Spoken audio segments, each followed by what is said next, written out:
Morning, glory, America. Bonjour, hi, Canada. Hugh Hewitt live inside the Beltway on this Thursday, September 30th, in the year of our Lord 2021.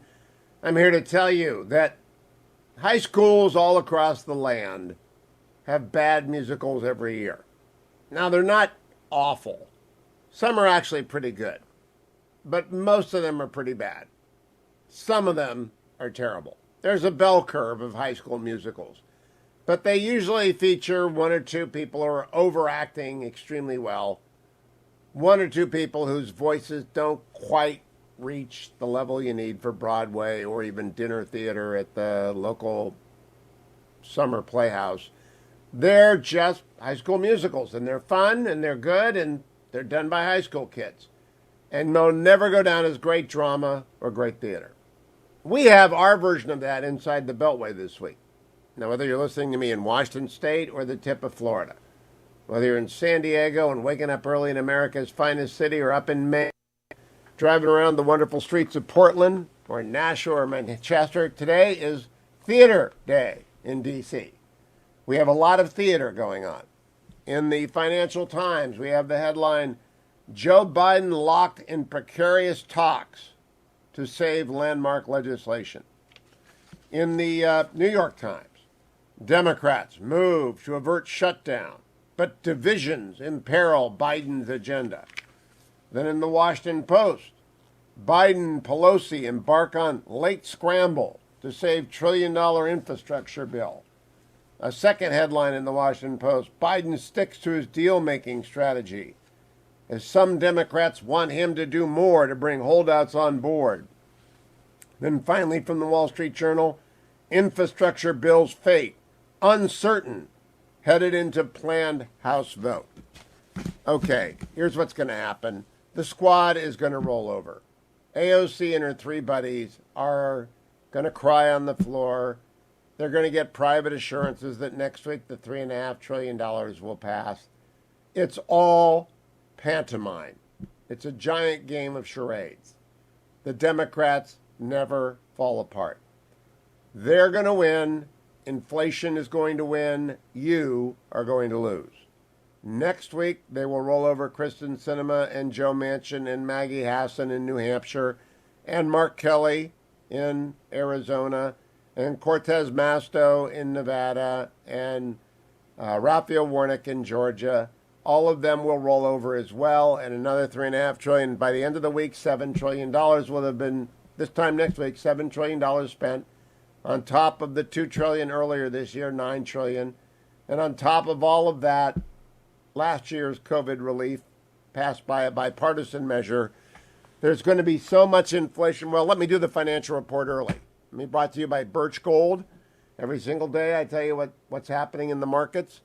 Yesterday, the Dow went up 90 points. The NASDAQ went down 30 as they churn around on the thinnest of hopes that the Democrats will not drive the fiscal sanity of the United States over a cliff.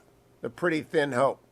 The 10-year Treasury jumped up to 1.54% because they know as soon as one or both of these bills pass, inflationary pressures will go through the ceiling, and everything you've been paying for is going to go up 5-10%. Gas is going to skyrocket. Gold is at $1,730.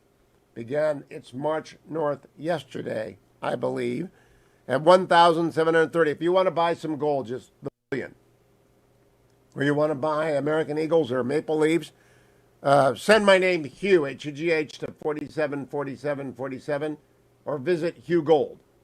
That's the way to do it. That's the best way to lay in against the winter that is coming to the value of your savings. If you've got money sitting in a money market account, not going to work.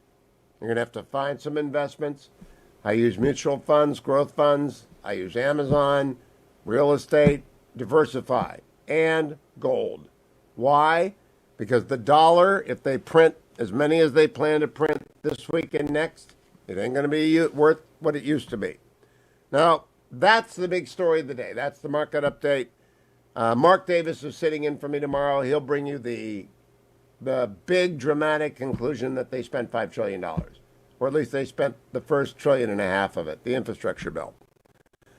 Nancy Pelosi promised today She doesn't have the votes unless the squad goes along. The squad will roll over and they'll cry softly in the corner and pretend like they always do. They're never going to win the spelling bee, that gang. You know, I should send them the new Enemy at the Gates. You've heard Kyle Mills on this show. It's the #1 bestseller, Mitch Rapp novel. It would cheer them up. It would cheer them up. It would have a good guy winning. They think they're the good gals and they think they're losing. And they're not losing. They're helping Nancy Pelosi cement her, quote, legacy, which will be forgotten as soon as the doors on the chamber close.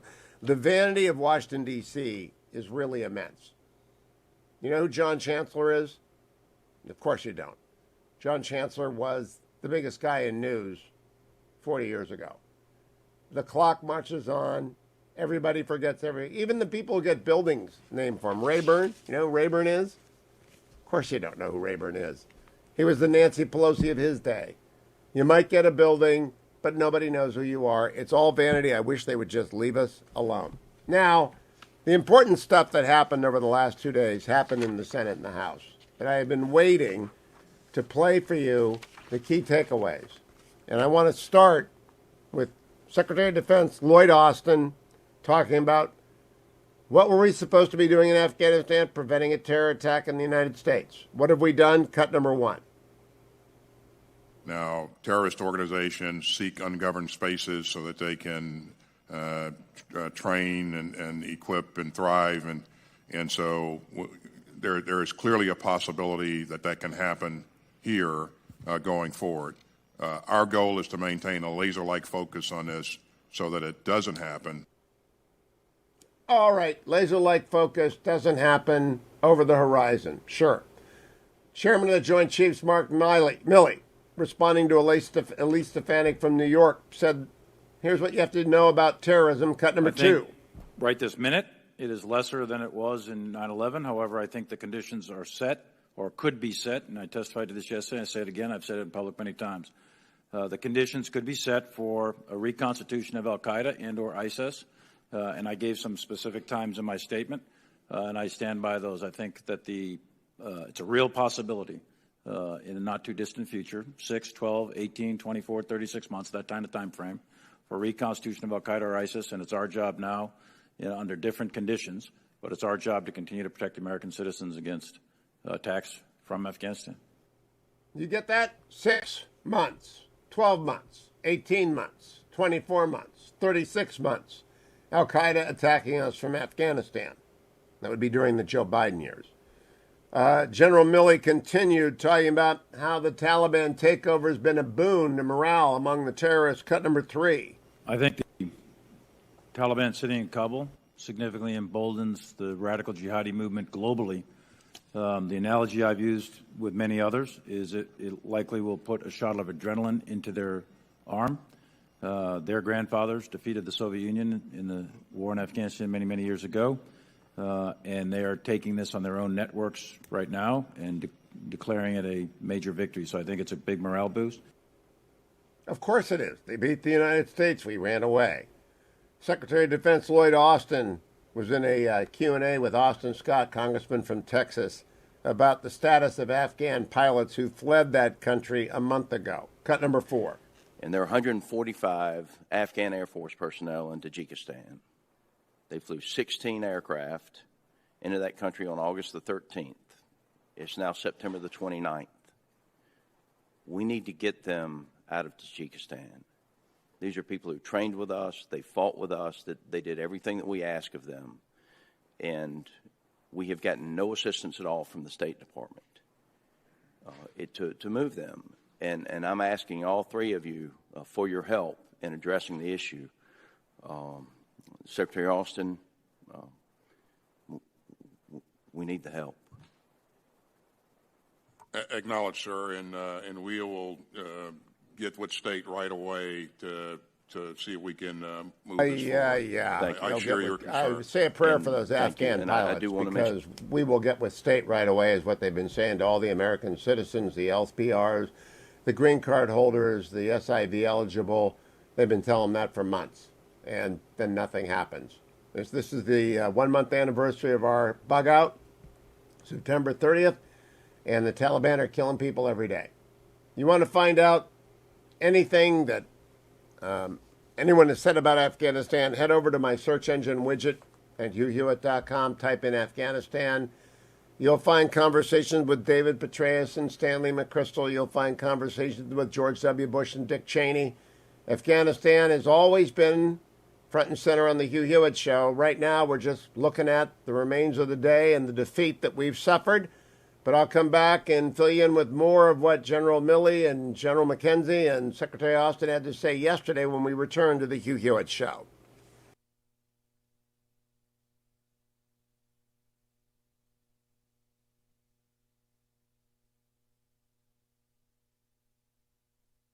Now, trending now on the Dennis Prager Show. We meet the threat of challenging climate, the challenging climate we're all feeling, already ravaging every part of our world with extreme weather. Or will we suffer the merciless march of ever-worsening droughts and floods, more intense fires and hurricanes, longer heat waves, and rising seas? It's something that I broadcast regularly. Bjorn Lomborg and others who actually report on the science, that a lot of what he just said isn't true, but it doesn't matter because the left believes it. The left owns the media, and so people believe it. Keep up with what's trending. Subscribe on YouTube today. This is Carol Platt-Liebau for townhall.com. It's not surprising that Joe Biden wants to turn the page on his incompetent withdrawal from Afghanistan and the abandonment of U.S. citizens and our allies there. Almost as unsurprising as the media's craven effort to help him. Even as Americans remain hostage in Afghanistan and the Taliban flaunts the military equipment we left them, the news has shifted to other domestic stories. It's inexplicable. Their silence is a scandal. But sadly, we've grown used to seeing the media try to influence public opinion in a way that benefits their chosen candidates. Let's hope that this time, Americans see through the manipulation. So long as America is being humiliated by a group of Taliban savages and our fellow citizens or captives, we deserve the full story. We should demand that the media give it to us. I'm Carol Platt-Liebau. The Pepperdine Graduate School of Public Policy, for those considering careers in politics and policy. Trending now on the Larry Elder Show.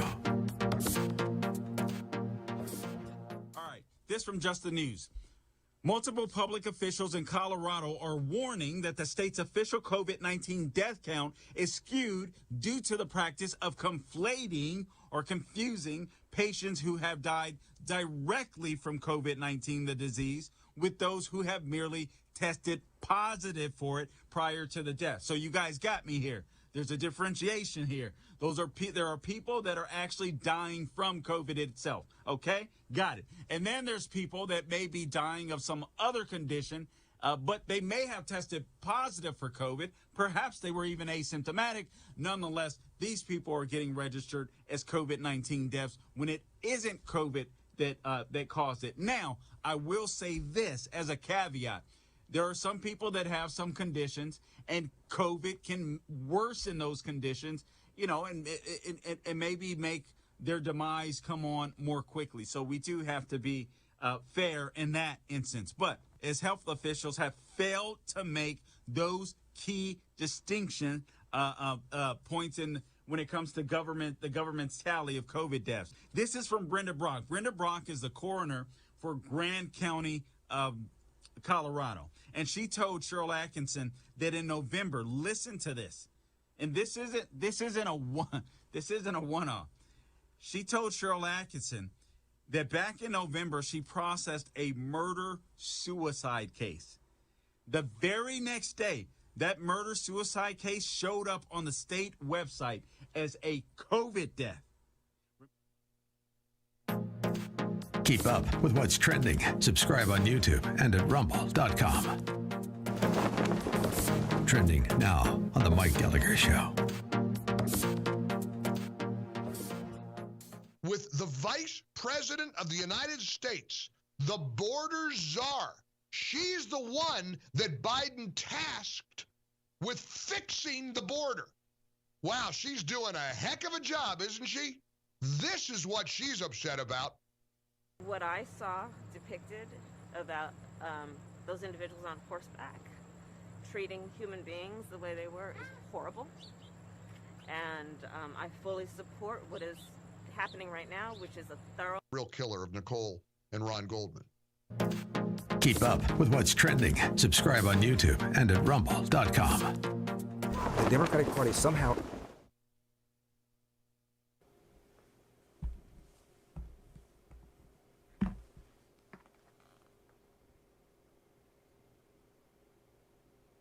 Welcome back, America. I'm Hugh Hewitt. Yesterday, General Milley, General McKenzie, and Secretary Austin appeared in front of the House. Congressman Mike Gallagher, our friend from Wisconsin, had this is how you should do it. This is a textbook example of how to do it. Cut number 5. General McKenzie, the Washington Post reported on August 28th that the Taliban offered to allow the U.S. military to take responsibility for security in Kabul. Did you meet with Mullah Baradar to discuss such an offer? I met with Mullah Baradar in Doha on 15 August to pass a message to him that we were withdrawing, and if they attempted to disrupt that withdrawal, we would punish them severely for that. But did he offer to allow you to have security over all of Kabul? As part of that conversation, he said, well, why don't you just take security for all of Kabul? That was not why I was there. That was not my instruction, and we did not have the resources to undertake that mission. Did you convey the offer, however, to the president? The offer was made in the presence of the president's special representative to Afghanistan. Do you know if the SRAP conveyed it to the president? I don't know, but it was conveyed to my chain of command. So who made the decision to turn down the Taliban offer to allow the U.S. military to secure Kabul and put the safety of our troops in the hands of the Taliban? I did not consider that to be a formal offer, and it was not the reason why I was there. So I did not pursue it. So if someone actually made a decision, that would have been me. So we don't know if it was conveyed to the president. We don't know. I do know it was conveyed to my chain of command. Okay. What do you, in military terms, what do you call the retreat of military forces under security provided by and with the permission of enemy forces? Don't know. I've never done one of those operations. I think you just did one of those operations. I disagree. You disagree. So you did not withdraw forces from Afghanistan after a negotiation with the Taliban? That is correct. We did not do that. Okay. So this would not be a conditional surrender, in your opinion? This would not be a conditional surrender. So what would you describe the operation? I would describe it as a non-combatant evacuation operation that we conducted with our own timing and with our own forces. And we warned the Taliban that if they interfered with that operation, we would strike them hard. They chose not to interfere with that operation. Okay, so you're saying the meeting you had in Doha was just to let the Taliban know this is what we're doing, take it or leave it. But you were operating at that point under the agreement we had negotiated with the Taliban for surrender, right? The Doha agreement. I was there to tell the Taliban that we were conducting a non-combatant evacuation operation. But wait. A NEO, by DOD definition, does not definitionally include the evacuation of combatants. You were also evacuating combatants, so the NEO was part of the operation. Actually, no, you're wrong.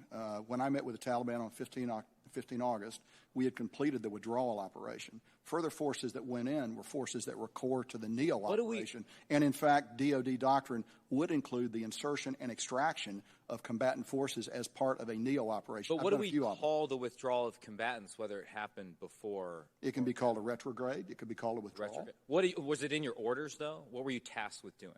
I was tasked to conduct a non-combatant evacuation operation. Which you just said happened after you had withdrawn forces. Largely, that's correct. Okay. And you didn't get tasking. What did the tasking to withdraw the forces call that operation? I would have to go back and take a look at it. I believe it was a withdrawal. Withdrawal. Okay. Which I believe the definition is a repositioning of forces. I would call it a conditional surrender. I guess we'll have to check the dictionary definition on that. Just to go to something that General Milley said before, has al-Qaeda sworn bayat to the Taliban? I believe there's a deep relationship between the Taliban. But have they sworn bayat? Just yes or no? I couldn't answer that question for you right now. Oh, I believe General Milley said it before. Has the Taliban renounced the previous oath that al-Qaeda swore? The Taliban and al-Qaeda have a very close relationship, and I do not expect the Taliban to seriously interfere with their basing and repositioning in Afghanistan, which is, I think, the question you're asking. Okay, yeah. Well, let me get it a different way. The new interior minister for the Taliban government is Siraj Haqqani. He's a known al-Qaeda associate. Is there any evidence that he or the Haqqani network has broken with al-Qaeda? None. Did the March attack on Fob Chapman breach the Doha agreement, in your opinion? No, it did not. It did not. Stop! That is a lie. Now, I don't know if it was purposeful, but it's wrong. It's false. General McKenzie paused a long time because he knows exactly what the attack on Forward Operating Base Chapman was in March of this year. It was a breach of Doha. Once you breach Doha, you don't have to stay. General Milley and General McKenzie are parroting President Biden's line that he had no choice but to go under the Doha Agreement. The attack on the base breached the Doha Agreement, so he paused and had to consider, and in the end, he did not tell you the truth. It was a breach of the Doha Agreement. They attacked Americans. They wounded Americans. I'll be right back on the Hugh Hewitt Show.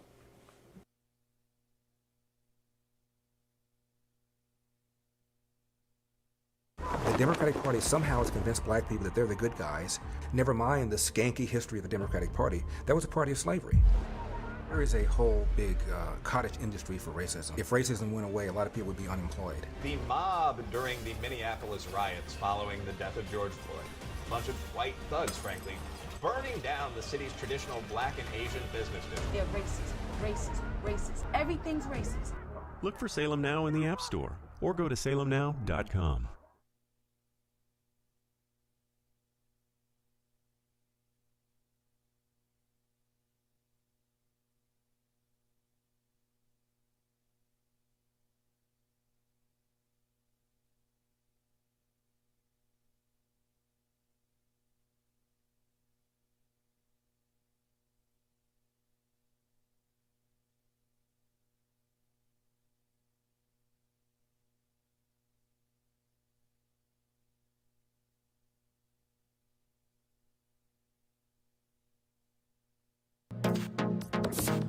Trending now on America First with Sebastian Gorka.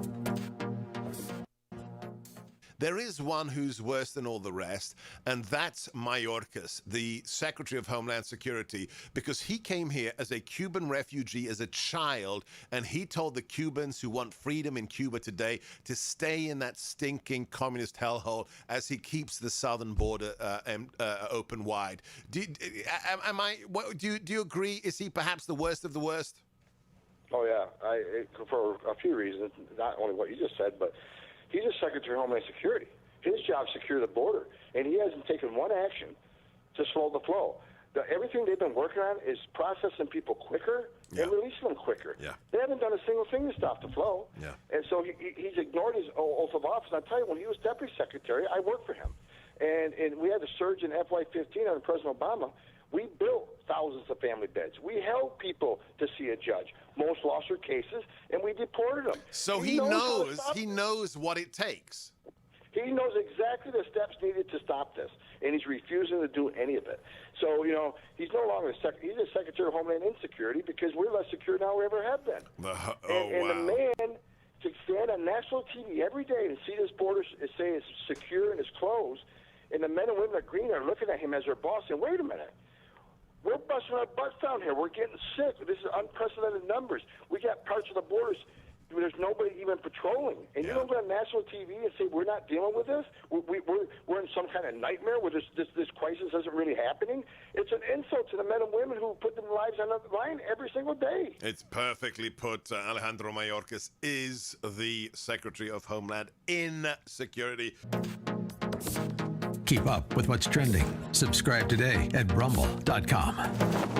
Trending now on The Charlie Kirk Show. That there is a way that this could all be solved. That actually Republican states have the ability to solve this if they wanted to. Put Mayorkas aside, put the Biden bashing aside. I'm kind of tired of that, aren't you? I'm fatigued with governors going on cable television and saying, Biden regime is terrible and we need... Okay, enough of that, okay? Do something about it. And in fact, Texas showed that you can do something about it. If it gets so bad, it seemed as if local government stepped up and they secured the border. They created almost a perimeter around the Haitian criminal camp of border jumpers that have tried to come into our country. Now, some people in the media are saying, well, these are refugees. No, they are not. A refugee is someone who comes from a war-torn country that is facing imminent death, or their neighborhood or their home has been bombed and obliterated to smithereens. We are, in our hemisphere, there's no such country that qualifies as a refugee country in the traditional definition. Instead, these are economic migrants. These are people that are willing to break international law, willing to break American law to try to get a higher income. We've already asked the question, how did these people get from Port-au-Prince, Haiti, from the island of Hispaniola? If you look at the geography of where Hispaniola is, it is east of Cuba. Thousands of, I don't think thousands, probably 1,800 miles all the way to the eastern shore of Mexico, then to the border. Who's paying for this?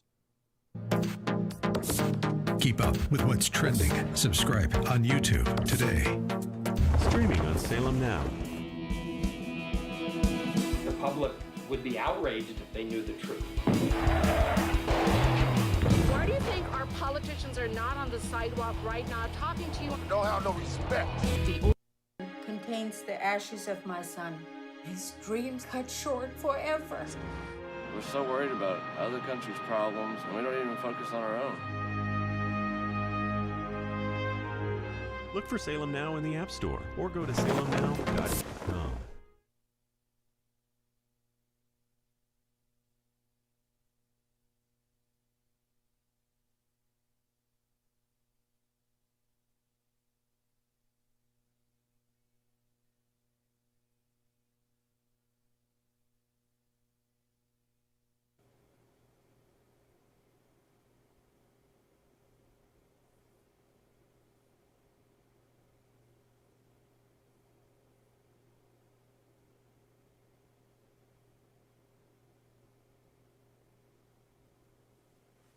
Welcome back, America. Your slice of American pie might include going to church during the pandemic.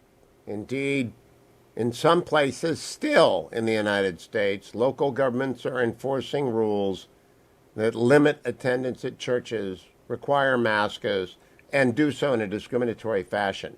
Alliance Defending Freedom successfully sued on behalf of many churches during the pandemic because they protect all churches regardless of the religious creed within. The Alliance Defending Freedom, they have a banner over at HughHewitt.com. I hope you will contribute to it. They are always there to defend churches. Here's ADF's Matt Bowman. These are churches that are following mask and CDC guidelines, but are just saying it is important for us as a congregation to come together and worship together. We've been able to get over a dozen victories on behalf of churches, getting laws struck down, getting victories so that churches are able to meet together once again. We are literally keeping the door open for the gospel in those circumstances. Matt Bowman is a friend of mine. I've known Matt forever. There are 75 staff attorneys at ADF. They do around-the-clock work on behalf of religious liberty across the United States, whether it's a website designer in Colorado, Jack Phillips at Masterpiece Cake Shop, the fire chief in Atlanta, whoever is preaching the gospel on college campuses. I think it's part of your tithe. I hope you will go over to HughHewitt.com, wait for the banner to load, and say, I'm in for 10, I'm in for 25, I'm in for 50, to support religious liberty year-round to make sure that the Great Commission can, in fact, be implemented. It's the best way to do that. Your church can't sue. Your church doesn't run a legal defense fund. Your Bible group doesn't do that. This is above and beyond the ability to gather together, but everything is predicated on the First Amendment, the Free Exercise Clause, and Matt Bowman and his gang over at the Alliance Defending Freedom protect that for you. So please go to HughHewitt.com and be generous. Be generous today. I want to go back to the hearing yesterday. This is Congressman Michael Waltz using a map to illustrate to everyone why the Afghanistan surrender was indeed a fiasco. Cut number 7, I hope you're watching on my YouTube channel or my Rumble broadcast so you can see the map that Congressman Waltz uses. We're really talking past each other. This war is not done. It's not over. This is a war against Islamic extremism. It's a war against an ideology. And just as it took decades, not 20 years, not 30 years, many more, to defeat the idea of communism, to defeat the idea of fascism, it's going to take decades to defeat the idea of Islamic extremism. General McKenzie, you testified yesterday, Al-Qaeda is still at war with us. Do you stand by that statement? Absolutely, Representative. DNI Haynes, Biden's director of national intelligence, briefed the Congress that Al-Qaeda fully intends to attack the West again if given the chance. The head of Al-Qaeda, Osama bin Laden's former deputy, has pledged allegiance to the head of the Taliban. Except now they have an entire state to work with, an army, an air force, a functioning international airport. And I think if things continue on the path they are, possibly billions in international currency reserves. So, Mr. Chairman, respectfully, we're not done with this war. I would have thought we would have learned the lesson from Iraq. I would have thought, Mr. Secretary, you would learn the lesson from Iraq, where we pulled out in 2011. Mr. Chairman, you issued a statement praising that pullout as ending that war. And yet we found ourselves 3 years later with soldiers going back in. So, but let's look at the situation, because I think the American people need to understand this. Here we have Iraq. We pulled out, led to the rise of the ISIS caliphate, which was obviously a morphed entity from Al-Qaeda. Look at all of the bases that we had to deal with when we went back. We had bases in the Gulf. We had bases in Kuwait. We had bases in Turkey, in Jordan, of course in Israel, allied bases in Cyprus. We had allies on the ground in the Kurds. We didn't let ISIS take over the government in Baghdad and the army and all of the functions of the state. We had all of these assets to work with to go clean up that mess. And how many soldiers and lives did we lose from cleaning up that mistaken withdrawal, Mr. Chairman? But let's transition over here to Afghanistan. What do we see? Do we have, General McKenzie, do we have a single base in Afghanistan now? We have no base in it. Do we have a base in any country neighboring Afghanistan? We do not. Do we have any local allies approaching the capability of the Kurds? We do not. There may be some options, but we do not. We have the Northern Alliance. The Panjshir has been taken. Frankly, they're being slaughtered right now as we speak with our weapons, with our damn equipment. Our allies are being slaughtered. Every morning we wake up to beheading videos, to executions, to people being hunted down with our own database. But when and if you have to present options to the president, how many soldiers are we going to lose? Because we have no allies on the ground, we have no bases in the region. Now we're going to get to really the crux of the issue, which is over-the-horizon counterterrorism. Those drones have to fly all the way around Iran and all the way up Pakistan and lose 70 to 80% of their fuel before they even get anywhere near a target. And we just saw from the failed attack, the botched attack, that you have to have multi-intelligence confirming what that drone operator is seeing. I've called it in, and I know that drone operator would have appreciated somebody on the ground saying, no, that's a civilian, don't pull that trigger.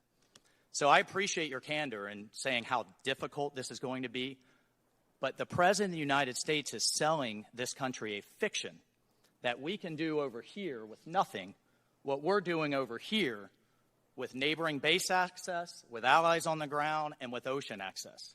That is a fiction that I think you all need to own, and we need to be honest with the American people.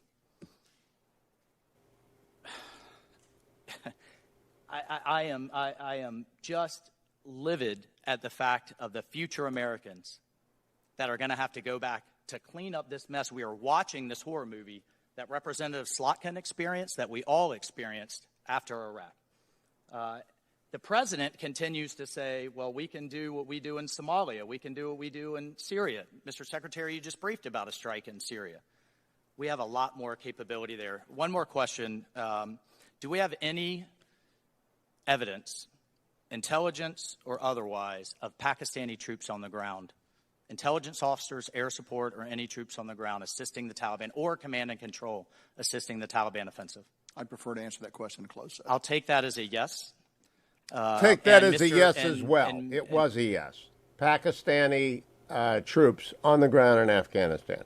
Congressman Jim Banks, leader of the Republican Study Committee. I also want you to hear his exchange, cut number 6. Milley, why is it important for the military to be non-political?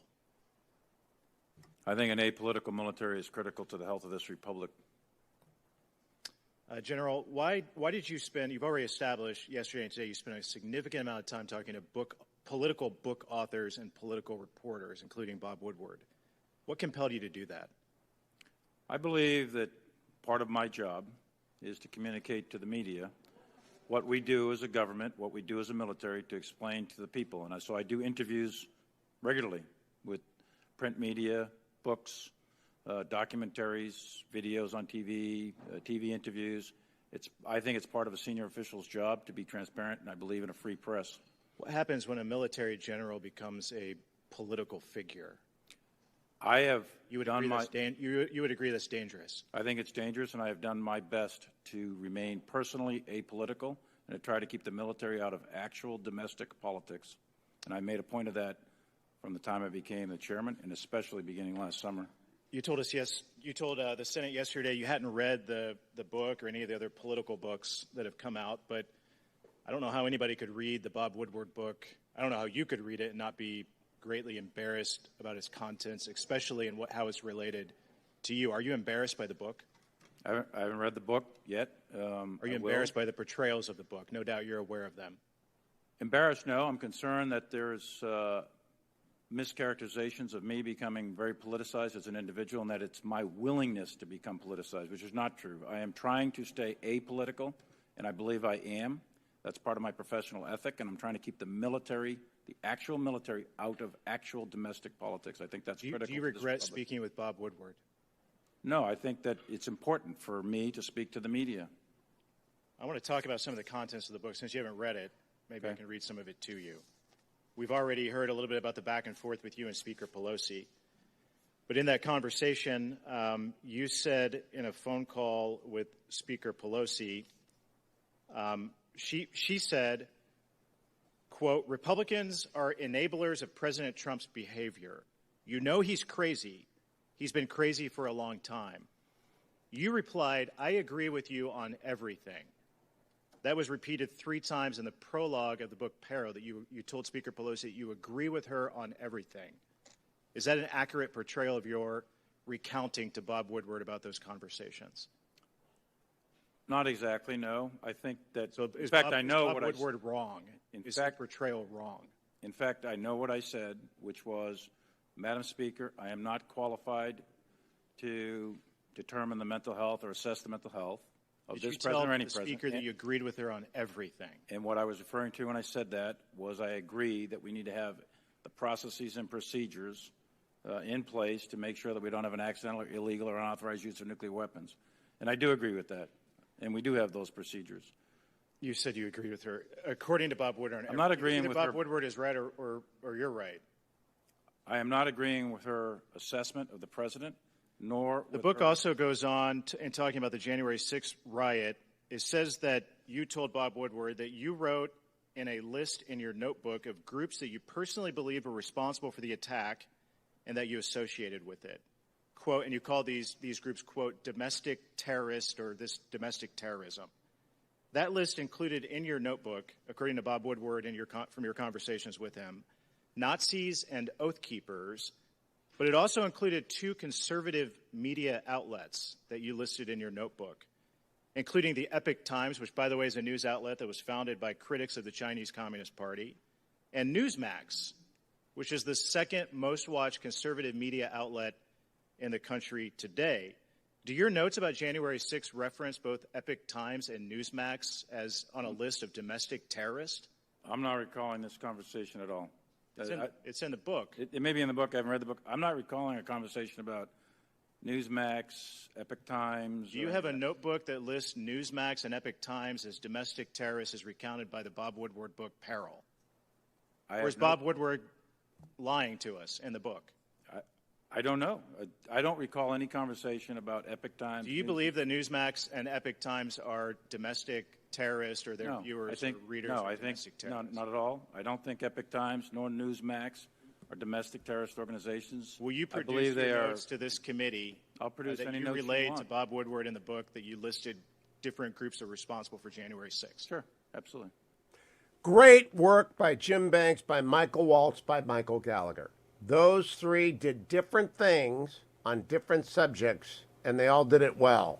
And I wish every member of Congress would study how they use their time. Questions, not speeches. Unless you need to make a point, in which case bring a map and make a point in a Q&A with your witness. Well done. ReliefFactor.com is well done. Time for my ReliefFactor.com this morning. I had lunch yesterday with the man who invented ReliefFactor.com. Got a chance to thank the good doctor for doing so. Heard his story. Heard how long it took to get it exactly right. Heard how he prefers to sacrifice profit for quality. Heard about the wonderful design. I just opened it so easily because his older mother actually worked with him on the design to open it easily if you were older and had arthritic fingers. Fingers. Like Karen Kirkman resveratrol omega, that easy to take every day, keeps you out there in the highways and byways, walking, running, being an active senior or an athletic young adult. Come right back.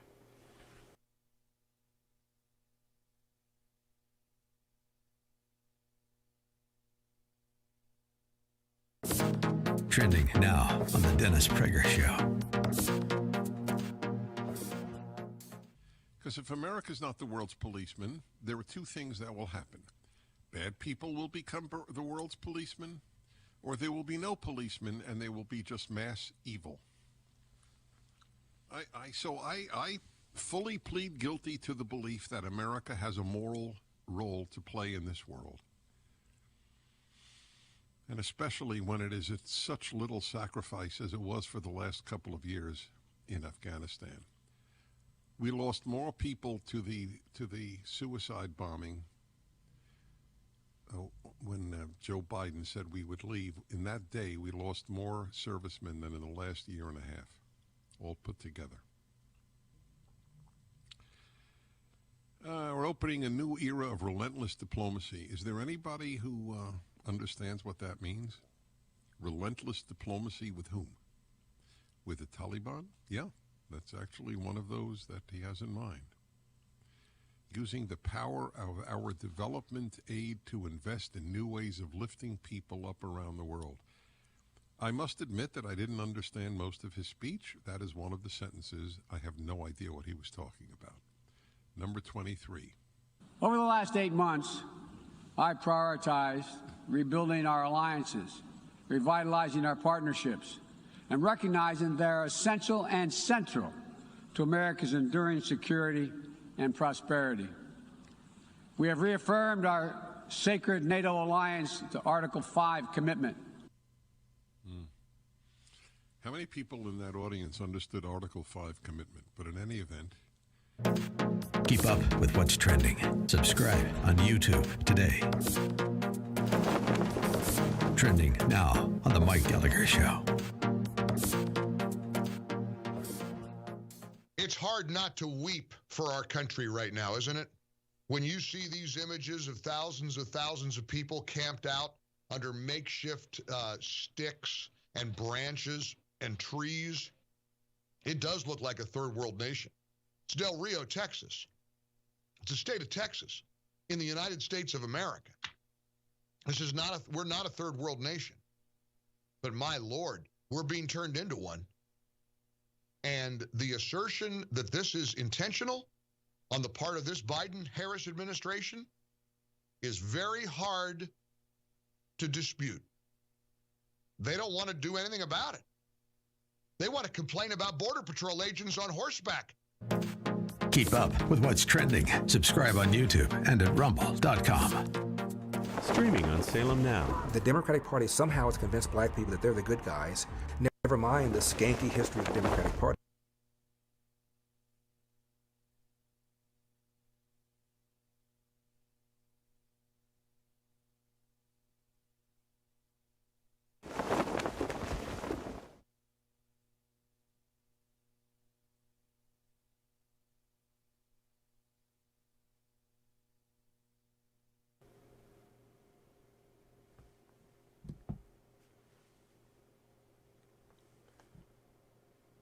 Welcome back, America. I'm Hugh Hewitt, joined from Israel by Dr. Michael Oren, former ambassador of Israel to the United States, former deputy minister in the government. Good morning, Michael Oren. Welcome back to the Hugh Hewitt Show. It's so good to be back, Hugh. How are you? Good. This week, Naftali Bennett went to the UN and he said, basically, Iran has reached breakout moment. And he said, words will not stop Iran. What's the message there, Dr. Oren? Is he saying the attack on Iran is coming? Well, he buried that line. I looked; it was at minute 18 of a 25-minute speech. But he said it. He said words alone will not stop centrifuges. I would wish he had said it up front. I wish he had said it like 50 times over in a true Churchillian manner. But the answer is yes. The fact of the matter is Israel cannot coexist with a nuclear-armed Iran, and Israel can't even coexist with a threshold Iran that could decide in a day to make a bomb within 3 days. Now, the United States probably can. Russia, China can, but we can't because Hezbollah attacks us tomorrow with 100,000 rockets. We've got to go and invade southern Lebanon. We can't be in a situation where we're going to have a nuclear weapon to our head. That's what it's about. It completely erases our maneuverability. And so we can't coexist with it. And if they make that move, and I've gone on record saying they could make that move in the winter when the weather is bad and our Air Force can't be as effective, and the world is going to be preoccupied with corona, we're going to have to act. I think they'll make that move during the Olympics because they're going to count on restraint by the Israeli government during the Olympics. But they will reach breakout. They will reach breakout. If you don't mind. Go, please do. That's everyone. I hadn't thought of that. It's when dictators do stuff during the Olympics. Remember Putin in Ukraine. So tell me, Dr. Oren, how much will it take to reduce their ability to degrade it? You don't have to destroy Iran. You don't have to topple the regime. You just have to degrade their nuclear weapons enrichment capacity. Do you have any idea what it will take? I have an idea. I'd rather not go into details about it. Israel does not have the capabilities that the United States has. We've talked about it several times on this program. We wish we had. We do not have strategic bombers, but we have other means. And I think that we could set back this program significantly. Keep in mind, historically, empirically, there have been two hostile nuclear programs in the Middle East. And we were probably the targets of those nuclear programs, one in Syria, one in Iraq. Israel took them both out militarily, and they've never been rebuilt since. So we're two for two on that. Now, this is a much bigger nuclear program. It's spread out. It's in a country that's vastly bigger. But Israel's also stronger today than it was 30, 40 years ago. So keep that in mind. Do you believe that the moment the country would launch any kind of degrading attack on the Iranian nuclear capacity, that Hezbollah would strike? So do you believe in a preemptive attack at Hezbollah would have to occur at the same time as a strike on Iran? You can't rule it out. You can't rule it out. And there's a conventional wisdom here that says that Lebanon's morass, there's no food, there's no electricity, there's no gas, actually it has a restraining effect on Hezbollah. I think it's just the opposite. I think the fact that we cannot bomb Lebanon back into the Stone Age because we're already in the Stone Age. And if we do bomb Lebanon, we basically Hezbollah controls Lebanon. So we'd be declaring war against Lebanon.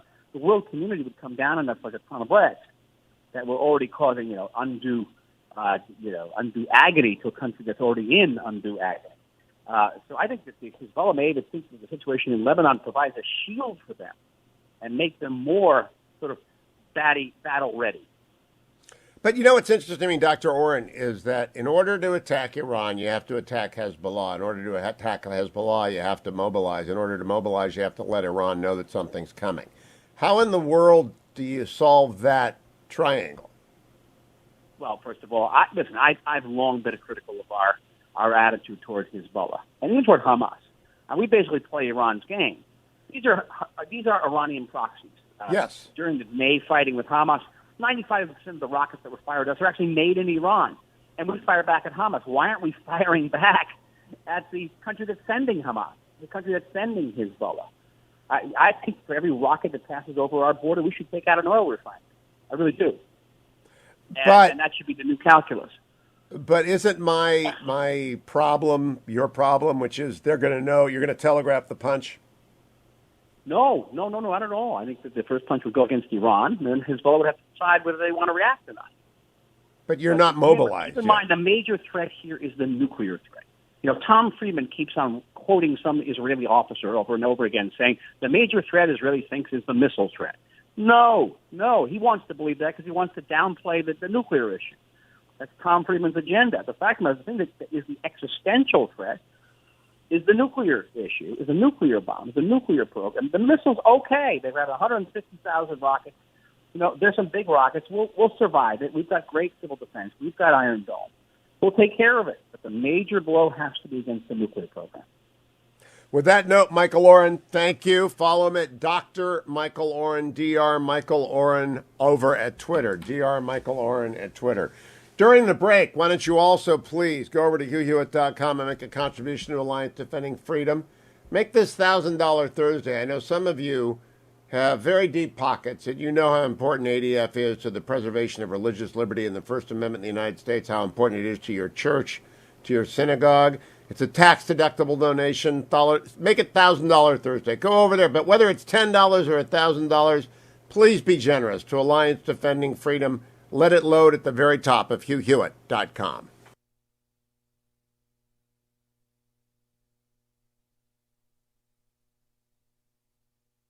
Now. The Democratic Party somehow has convinced black people that they're the good guys.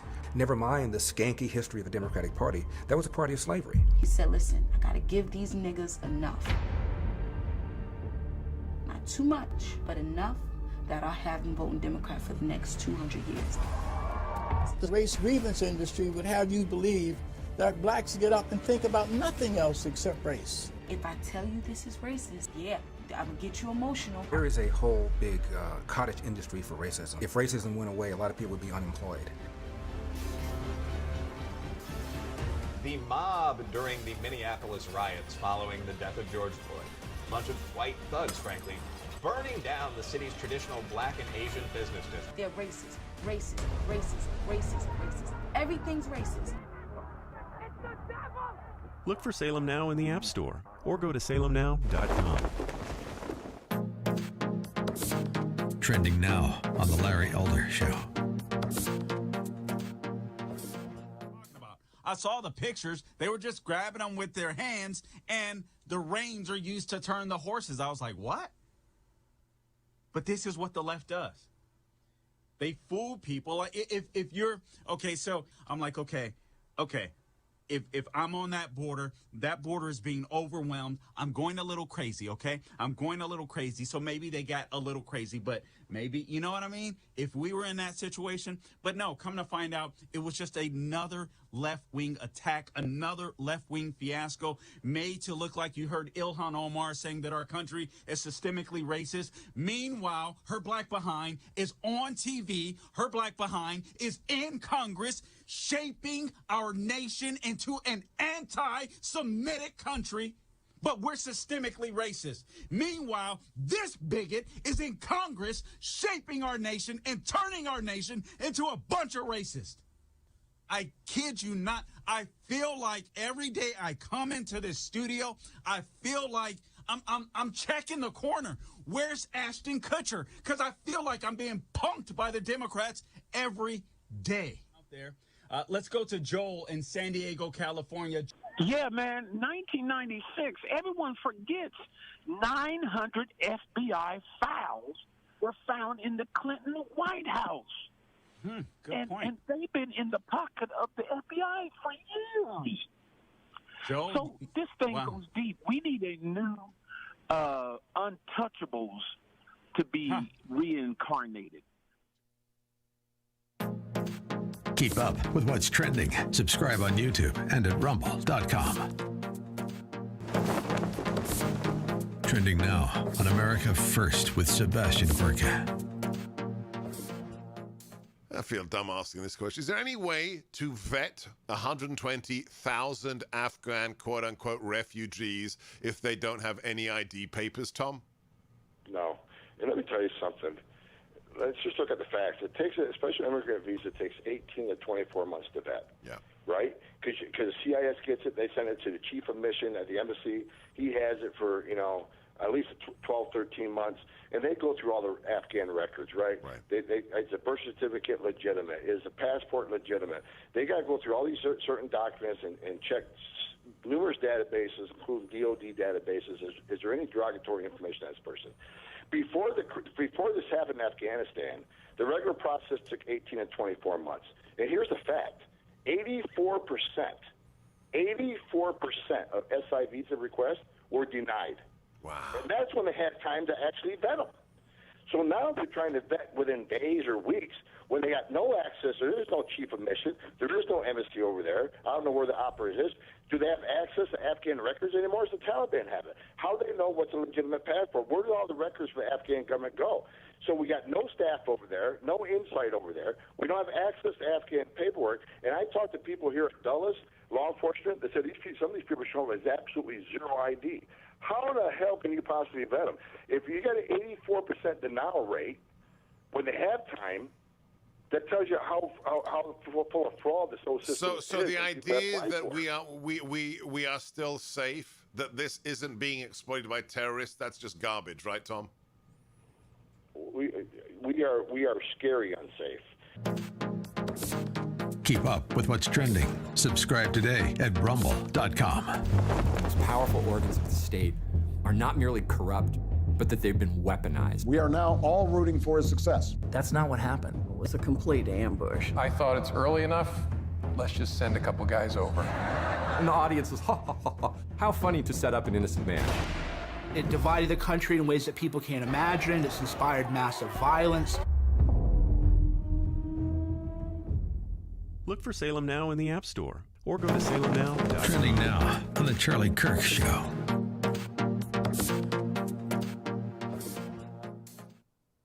The front page of the New York Times, the alleged paper of record.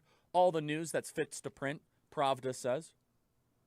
Front page of the New York Times says, Manhattan is buoyed as Google buys a building for $2.1 billion.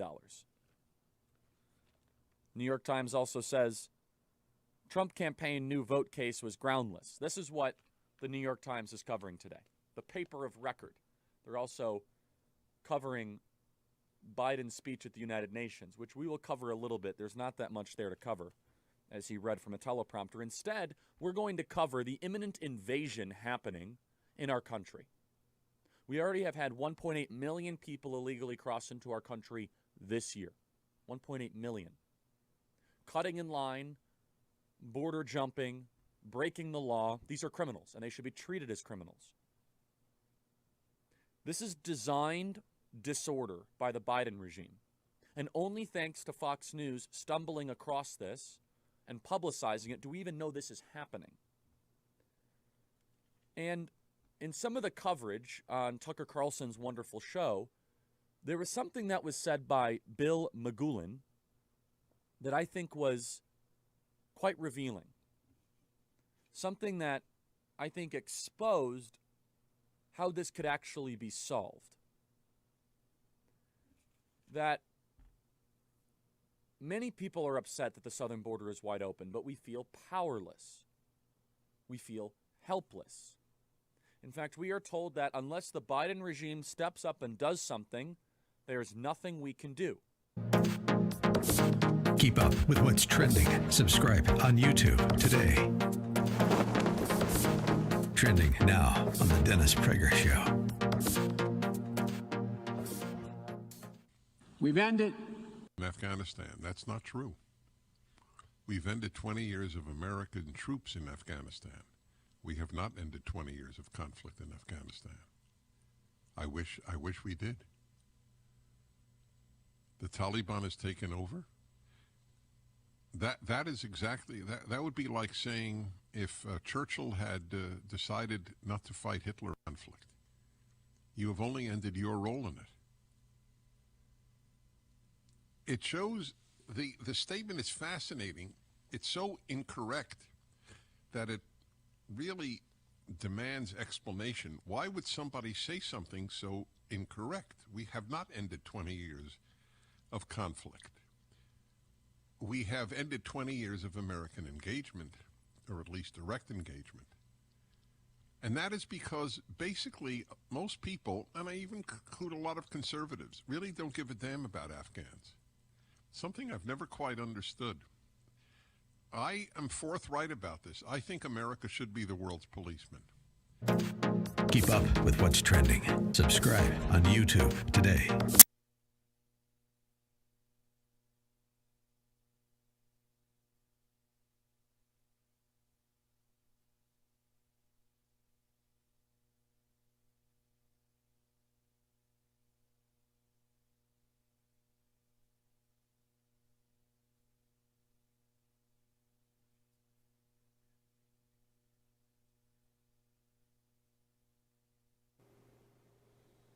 Morning glory, America. Bonjour, hi, Canada. I'm Hugh Hewitt, live inside the Beltway on this Thursday morning, the last day of September in the year of our Lord 2022. The headlines are all the same. From the Financial Times, Joe Biden locked in precarious talks to save landmark legislation. From the Wall Street Journal, infrastructure bill faces uncertain heading into planned House vote. From the Washington Post, Biden sticks to his deal-making strategy as some Democrats want him to do more to bring holdouts on board. Also in the Post, Biden, Pelosi embark on a late scramble to save $1 trillion infrastructure bill. From the New York Times, Democrats move to avert shutdown, but divisions imperil Biden's agenda. Joining me to discuss that agenda and its prospects in the House is Alfredo Ortiz. Alfredo is the president of the Job Creators Network. He's on a bus somewhere on the Job Creator Network bus tour, and you can find out where at jcnbustour.com. He and I are going to be joined by Brian Westbury in Atlanta on October 13th. You can go to am920theanswer.com to get tickets. Job Creator Network sponsors this show. They sponsor the October 13th event. We'll be joined, by the way, by Herschel Walker, who I believe will be the next senator from Georgia. Alfredo, where are you this morning? I'm actually in Washington, D.C. I just got in. Well, you got here in time for the big day. I actually believe that they will pass this infrastructure bill today. What do you think? Well, I'm not sure, honestly. I'm not sure Nancy's got the votes even for that smaller infrastructure bill, the $1 trillion one, let alone the $3.5 trillion, which, as you and I spoke last time, it really is like $5.5 trillion because they're just using accounting gimmicks to make it $3.5 trillion. And it will be $7.5 trillion total because they already passed $2 trillion in January. That's right. So that's right. And that's on top of, I believe, $5 to $7 trillion spent last year. So we're talking about it's unbelievable. About $15 trillion in 18 months, which will have a massive inflationary effect. But let's focus on the infrastructure bill today. The squad swore they wouldn't vote for it. I think they're going to roll the squad. What do you think? Well, I mean, it's, we kind of hope that they do because I think the squad needs to be squashed, to be quite honest. But I'll tell you, Hugh, what the Dems are doing to Manchin, I think is reprehensible. I mean, thank God that at least there's one adult in the room there. I would say to him, go ahead and leave your party, leave those Dems, go independent, and caucus with the Republicans because I think that's where we are with the state of affairs, and I think that's what the Dems deserve. Well, Joe Manchin would easily win re-election as an independent Republican if he did that. I have seen most of the pressure for the $3.5 trillion applied to Kristen Sinema of Arizona. Now, if Sinema holds out and stands up to him, she not only is guaranteed re-election, she'll be on a national ticket someday. But if she folds up like a bad lawn chair, that's the end of her career. If she'll lose, I mean, everyone in Arizona is watching it. But they will both vote for the $1 trillion, right? Both Manchin and Sinema are on board, as are 18 Republicans on the first trillion. Yeah, it sounds about right. So, again, the only thing that's interesting, Hugh, is, I think if Nancy would have had the votes and the votes were all there, I think they would have already done that. So that's what I'm a little confused about. But that's why I'm here in D.C., because I'm here for this big day, of course, and we'll see how the rest of it pans out, of course. Well, I want to break it down for the audience. There are two bills. The first bill is an infrastructure bill that the Senate already passed and sent over to the House. The hard left, led by the squad, Ilhan Omar, Alexandria Ocasio-Cortez. Yes, please. And nothing to do with me. Yeah, and Rashida Tlaib and Alessa Presley. Those four, the squad, the hard left squad, they're opposed to the infrastructure bill because they want to use it. They're holding it hostage for the $3.5 trillion. But Nancy Pelosi promised so-called House liberals, moderates, there are no moderates in the Democratic Party, that she would give them a vote today. So, Alfredo, what do you hear? Are they actually going to get a vote today? Well, I think they're going to get a vote today, but it will be interesting because I think the squad's going to hold true. I mean, I'm just not sure. I think if you talk to AOC and others, I truly believe that they think they have the steering wheel and not Nancy. I think they get rolled. I think they'll end up crying on the floor like they did earlier this week. We will see. If it doesn't pass, will it pass next week? I believe it will pass next week, yes. Yeah, so they'll put together, it won't pass today at worst. They'll put it together, they'll pretend to have rolled the squad, then they'll resurrect it and smash it into $3.5 trillion, and they will have reached some kind of accommodation with Sinema and I'm very cynical. I think this is all a passion play for the benefit of the last independents who believe the Democrats about anything, Alfredo. Yeah, absolutely right. And remember, too, we got the debt ceiling, that needs to be pushed past midnight tonight. So, well, the continuing resolution will pass today. I think the debt ceiling, they've got to the middle of October, and they can amend the budget resolution in committee and then instruct the reconciliation instructions to include the $3.5 trillion plus the debt limit. It's all going to happen next week. Why do you think they're so intent on ginning up pressure, Alfredo, and ginning up attention? Because it's a pseudo drama. There is no drama here. Yeah. Well, I think the Democrat Civil War is actually real because you have the progressives, or I call them the regresses, that are putting, the socialist agenda forth that they really want to get passed. And, the infrastructure was part of it. This $3.5 or $5.5 trillion bill is another one. But, when you add it all up, like you said, Hugh, we're talking over almost $12 trillion. I mean, there's no wonder that now, Jerome Powell was saying, maybe this inflation is actually a little bit longer here than we thought, and it's not as transitory as we expected. Of course, you and I talked about that last time as well. You can't spend $12 trillion on an economy and not have inflation go up. Yeah, understand at the beginning of this spending splurge, which was launched by COVID, and the original bill, the PPP, et cetera, were good bills. The national debt was $22 trillion. It's going to be at the end of that year $30 trillion or maybe $32 trillion. We've never done anything remotely like this. Not World War II, not World War I. We have never put this much money, printed this much money. And Alfredo, what you've been out on the bus tour, Job Creator Network bus tour, jcnbustour.com. What are they telling you in the cities you visited about inflation? Oh, they're just, it's killing our businesses. It's killing our small businesses in particular, Hugh. The labor, you had the labor shortage, first of all, so, labor costs going through the roof, but all of the inputs and the supply chain issues as well, Hugh, that's causing part of the inflation factors. Let's go back to why those, why we're having some of the supply chain issues, even internally, is because, for example, we don't have enough truckers, right? Because, of the labor shortage. So you can't move the stuff back and forth across the country. You don't have enough, machinists to actually work machines in manufacturing, locations, again, because of the labor shortage. And all that was caused by the Biden administration and, those ridiculous unemployment benefits that went above and beyond what was needed for the economy. That's why we have 30% savings rates still, which are record highs for our country. Money sitting on the sidelines, not invested. And, of course, the 10-year Treasury has begun to rise, Alfredo. The 10-year Treasury, of course, drives housing prices everywhere. It's going to lock everyone out of the housing market.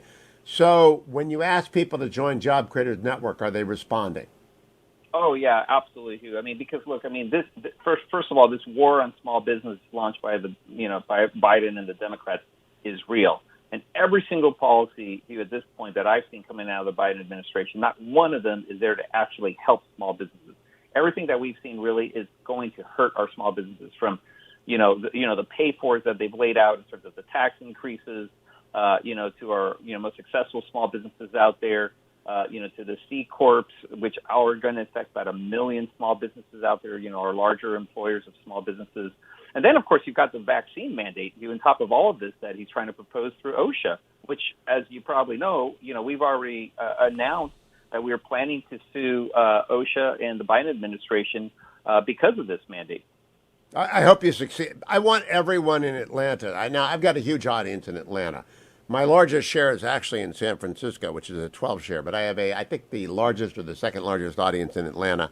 Alfredo Ortiz and I and Brian Westbury, economist of the world, plus Herschel Walker, are coming to your city on October the 13th, AM 920, theanswer.com. Go and get a ticket. We're going to walk through all this. We will know how the play ends by then. Alfredo, we're in our last minute. You're in D.C. today. Where do you go after this? Are you back on the bus? Back on the bus, yeah. We're next week. We're hitting South Carolina, North Carolina. I believe I'm trying to do a swing through. It looks like maybe even making it down to Florida. So we're trying to squeeze in an extra stop. Everyone, check your JCN bustour.com. Job Creators Network bustour.com, jcnbustour.com. And then come to Atlanta. It's a ticketed event. They're selling out. AM920theanswer.com. Herschel and Alfredo and Brian and me. AM920theanswer.com on October 30th. Thank you, Alfredo Ortiz. I'll be right back. America, stay tuned to the Hugh Hewitt Show. Portions of the Hugh Hewitt Show are brought to you in part by Job Creators Network.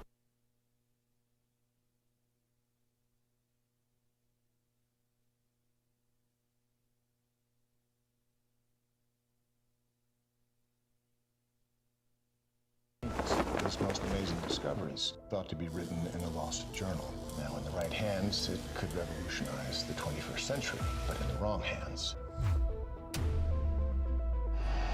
Kill him. Jump.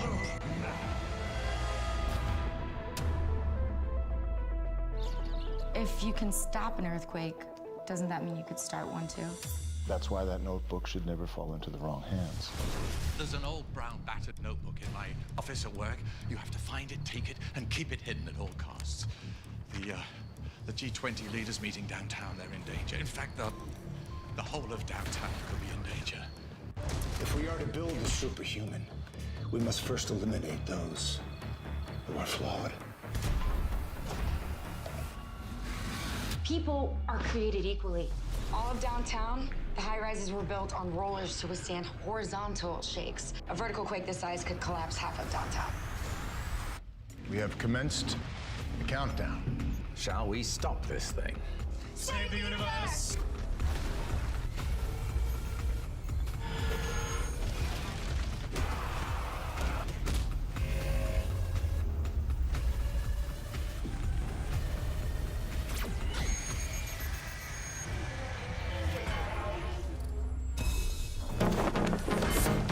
Trending now on America First with Sebastian Gorka.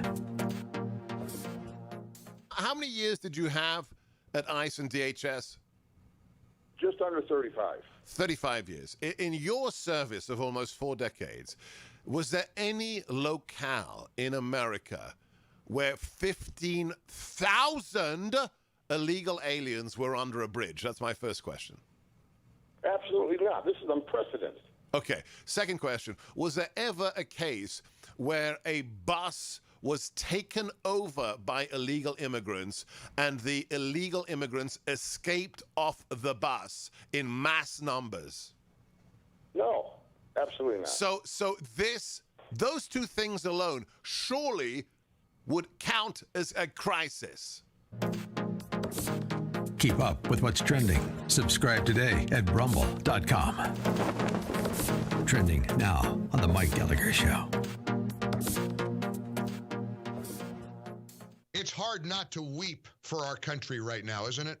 When you see these images of thousands of people camped out under makeshift sticks and branches and trees, it does look like a third world nation. It's Del Rio, Texas. It's the state of Texas in the United States of America. This is not we're not a third world nation. But my Lord, we're being turned into one. And the assertion that this is intentional on the part of this Biden-Harris administration is very hard to dispute. They don't want to do anything about it. They want to complain about Border Patrol agents on horseback with reins, trying to pretend, making this effort to make you think that Border Patrol agents are slave masters, whipping the poor Haitian people who are just here looking for a better life.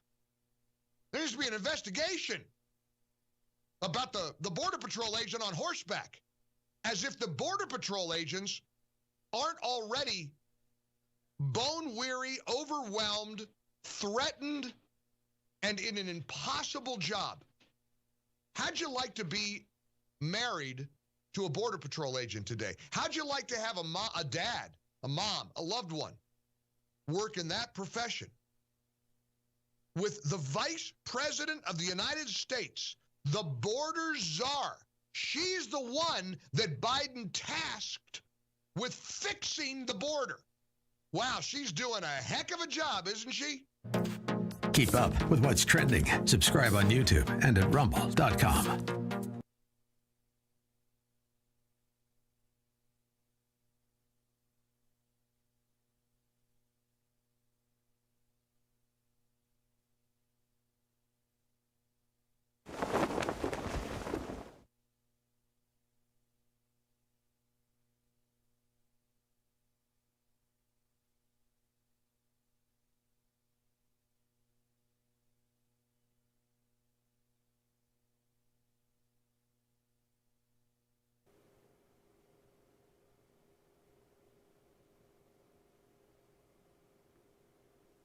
Welcome back, America. The Madison River isn't exactly Camp Granada. The Madison River is some of the greatest fly fishing in the world. And my friend Jan Janora runs the Wild Adventure there.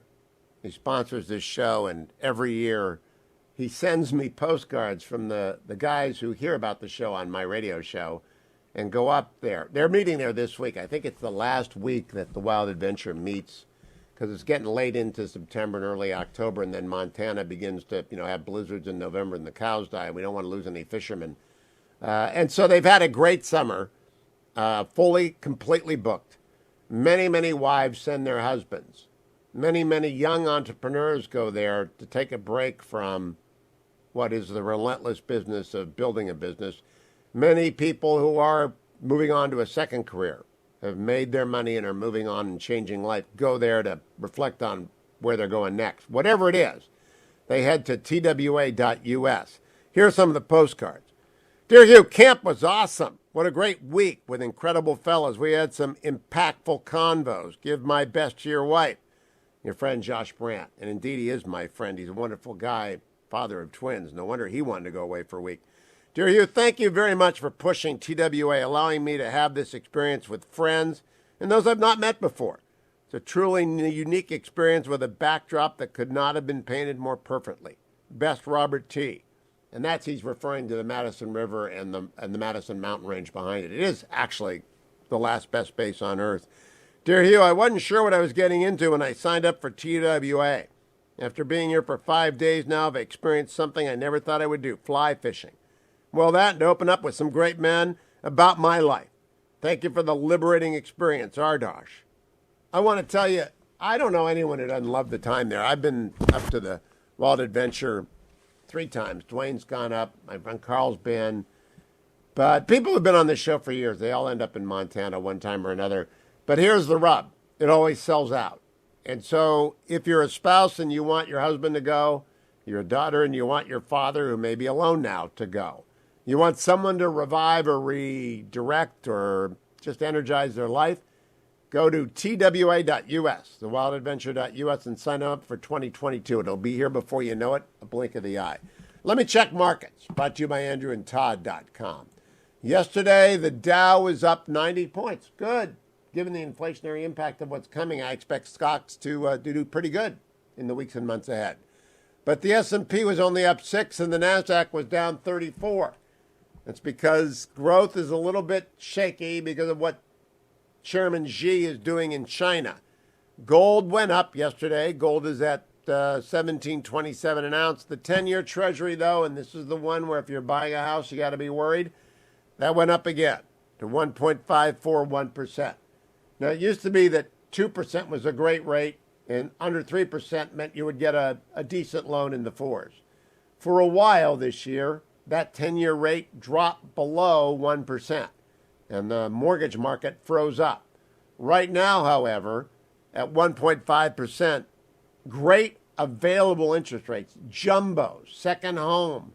If you want to buy an investment property, they're all available. But you got to get started at andrewandtodd.com. There was Sierra Pacific Mortgage. I've known Andrew Del Rey for 20 years. I've known Todd for 10. They're dear friends of mine. You can trust them. They did my loan for my house on the East Coast when I moved back here. They've lent money to my family. They've lent money to my friends. They've lent money to Dwayne. They've lent money to everybody I know and to thousands of people who listen to this show. Why? Because they're a soup-to-nuts lender. They're not, a roundhouse that leads off, sends your leads somewhere else. They actually do the loan, soup to nuts. Sierra Pacific lends you the money. They underwrite the loan. They lend you the money. So whether you're refinancing an existing house and you just want a lower rate, whether you want to get money out for college or you're a veteran, you don't want to put any money down, or you're a senior citizen on a fixed income and you got to get some equity out of your house but never make another mortgage payment, you need a reverse mortgage, go to andrewandtodd.com. Give me a call, 888-888-1172. When I come back, more of what we heard from the generals, plus Adam Laxalt. Adam's going to be the next senator from Nevada, former Attorney General of Nevada, grandson of the legendary Paul Laxalt. He joins me next from the Silver State. Don't go anywhere, America. It's the Hugh Hewitt Show. Portions of the Hugh Hewitt Show brought to you by Sierra Pacific Mortgage. For more info, call 888-888-1172.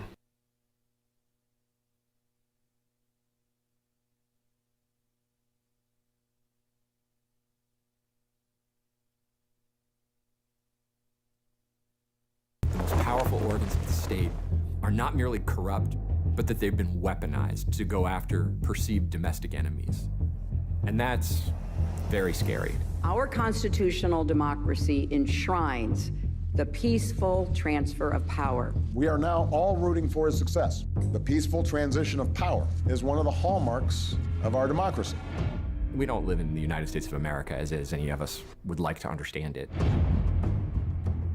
We have a peaceful transition of power process. That's not what happened. They interviewed General Flynn, and they did it in what was a complete ambush. I thought it's early enough. Let's just send a couple guys over. And the audience was, ha, ha, ha, ha. How funny to set up an innocent man. This is what third world security states do. They spy on their political opponents like this. This is part of a concerted Russian influence operation. Russian interference. They colluded. They were in on it.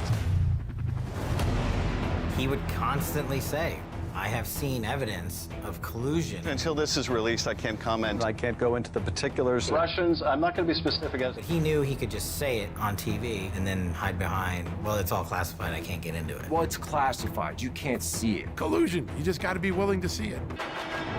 New York's Daily News ran this front page, Trump is Hitler. How could 62 million Americans vote for Hitler? Are 62 million Americans Nazis? We really almost thought it was a joke. Like, really, you're not going to accept that you lost this election? Then they see the Russia collusion narrative sitting right there in front of them and say, why don't we just say that he cheated? It divided the country in ways that people can't imagine. It's inspired massive violence. It's given people who are bad faith actors a license to do whatever they want because they literally feel like they're fighting Russian spies and Nazis. Russiagate has been the most egregious abuse of everything that was supposed to have been good about our government. The thing that they were investigating the Trump campaign for is what they themselves were doing.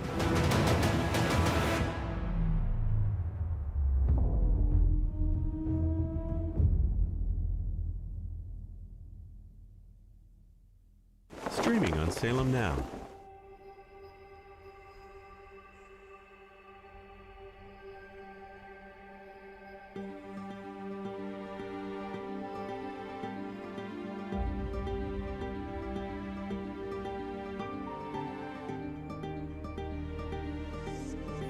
¿Cuánto queda?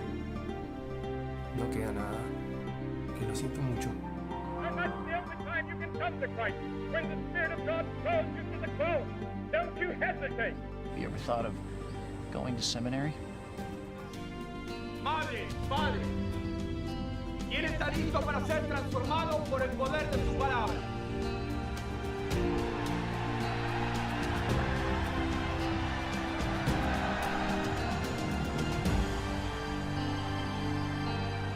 Look for Salem Now in the App Store or go to salemnow.com. I grew up with hope, which is even worse than being poor. We would have sandwiches with no meat. My American dream entailed working hard and making $20,000 a year. But I surpassed that goal and became a corporate CEO. We'll all be able to say, free at last, free at last. Look for Salem Now in the App Store or go to salemnow.com. The public would be outraged if they knew the truth. Why do you think our politicians are not on the sidewalk right now talking to you? Don't have no respect. The old wall randomly turns into a guardrail, followed by miles of open border.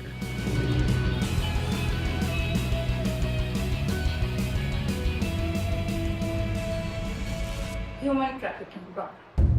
That journey is extremely dangerous. The 7-year-old girl died in the desert. From the country of India. A great pillar of the community was killed by a man who had been deported at least twice. This little urn contains the ashes of my son. His dreams cut short forever. We're so worried about other countries' problems, and we don't even focus on our own. Look for Salem Now in the App Store or go to Salem Now. Tesla was a genius. His most amazing discoveries thought to be written in a lost journal. Now, in the right hands, it could revolutionize the 21st century. You can stop an earthquake. Doesn't that mean you could start one too? That's why that notebook should never fall into the wrong hands. Shall we stop this thing? Save the universe!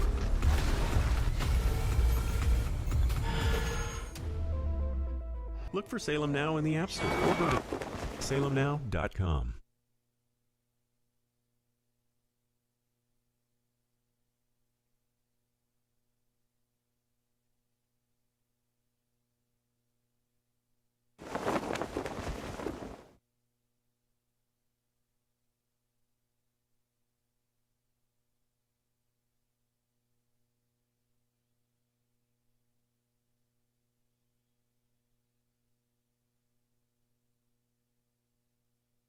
Welcome back, America. I'm Hugh Hewitt. That's the sound you're going to hear on election night 2022 when Nevada searched from a blue Senate seat to a red Senate seat for the election of the former Attorney General Adam Laxalt, who was the president held by a Democrat. Adam Laxalt is a friend of mine of long standing. We go back a decade and he joins me now. decade, and he joins me now. Hello, Adam. How are you? I'm doing great. Thanks so much for having me. I hope this is the first of at least a dozen meetings, at least monthly, between now and when the votes are counted in Nevada. Adam, let's treat this as the first interview for many. I've got 400 affiliates. Last time we talked, it was probably half that number. Last time we talked, I wasn't on in Las Vegas. It's between 3 and 6 in the morning because it's a live show out there, so it's the people leaving the Strip.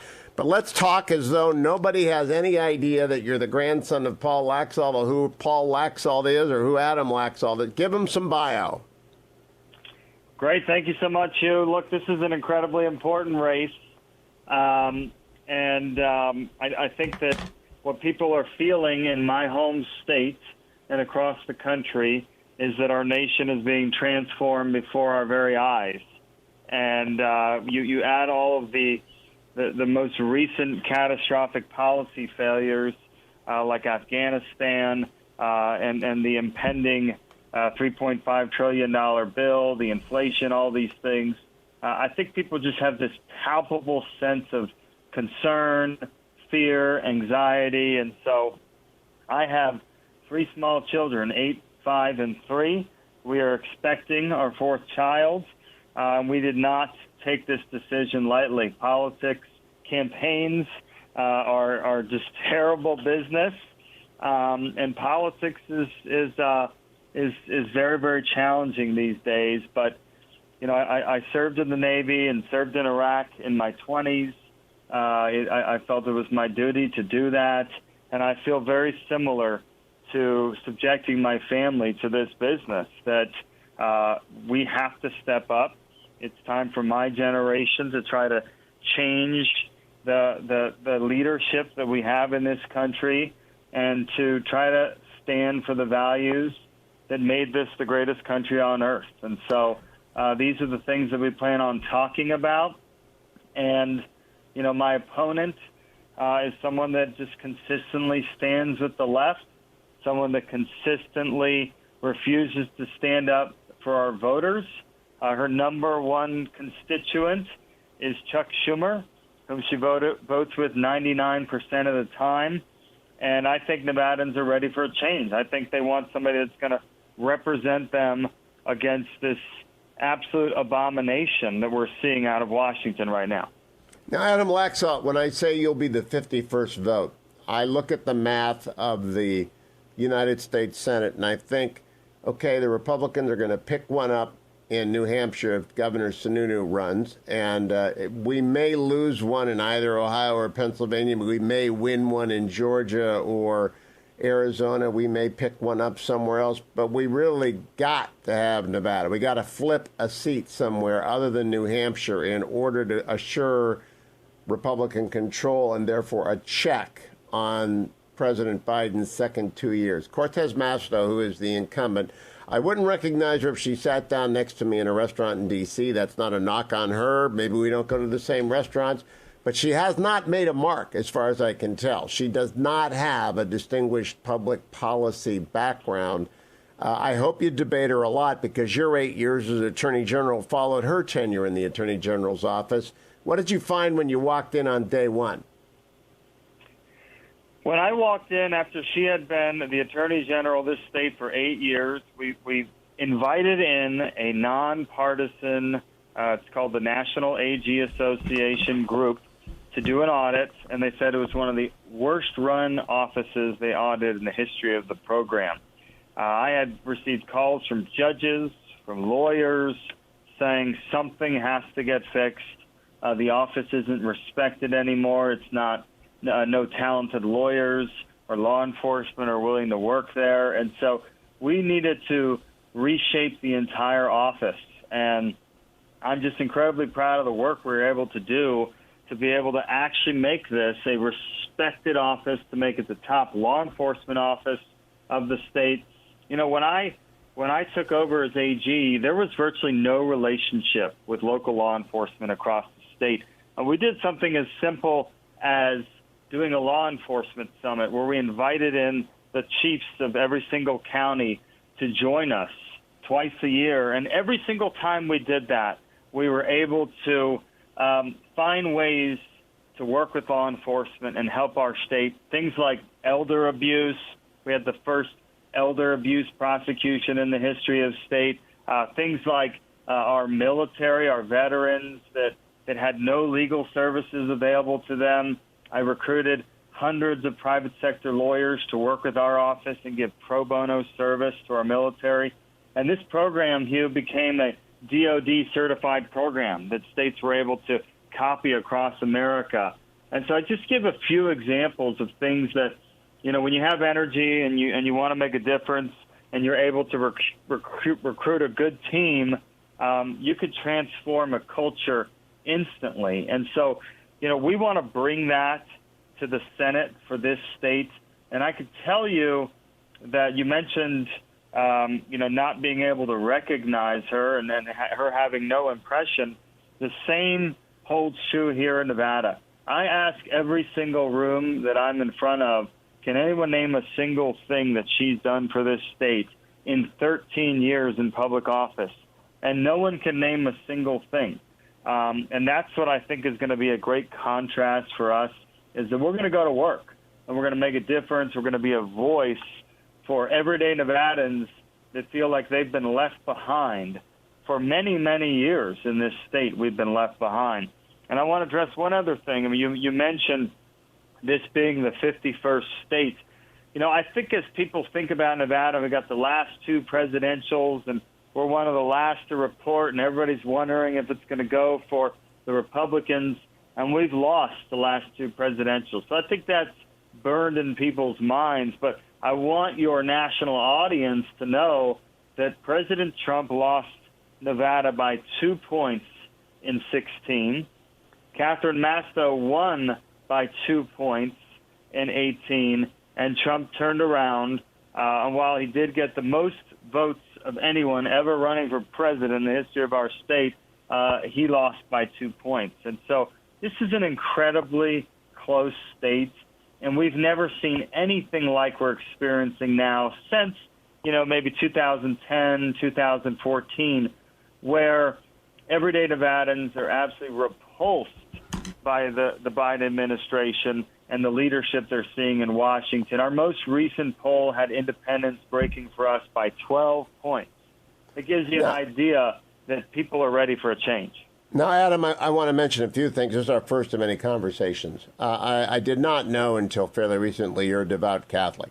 I did not know until fairly recently you've been sober since you were 18 years old and you're in recovery. I did not know until recently that your roommate at Officers Candidate School is a fella named DeSantis who's running a state down in Florida. I didn't know until recently why John Ralston, a fellow colleague who I get along with well, he's a political partisan pundit like I am, why he dislikes you so much, and he shouldn't be held out as objective. He's already told me that you're disqualified because you did the Al Gore thing and used legal methods to challenge making sure that every vote counted in Nevada in 2020.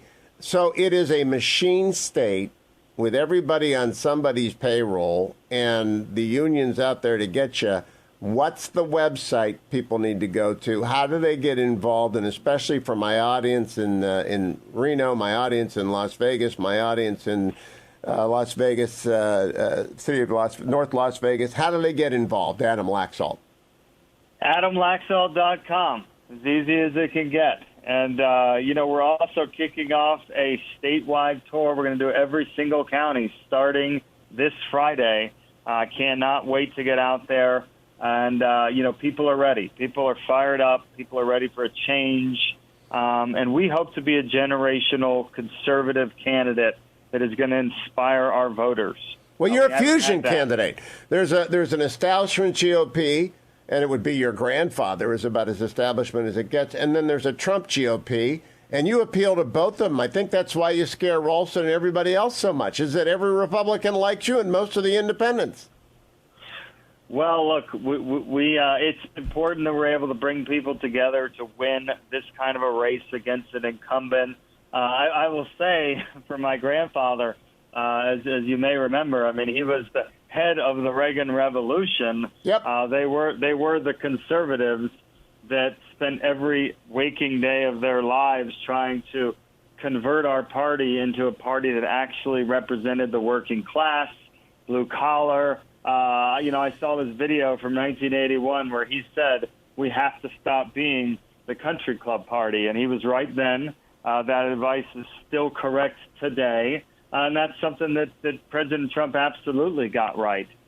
We have to represent ordinary people. We've done a great job of moving Hispanics in this state. The president got over 40% here in Nevada because they understand that we are the party of the working class. We are the party of the American dream. We're the party that wants to not support things like the $3.5 trillion bill that is a liberal socialist dream that is going to give us more government, make it harder for small businesses, make it harder for people to succeed, increase inflation, all of these things that your listeners probably know. And so it's important that we make this contrast as stark as it is today, and I think our voters are ready for it.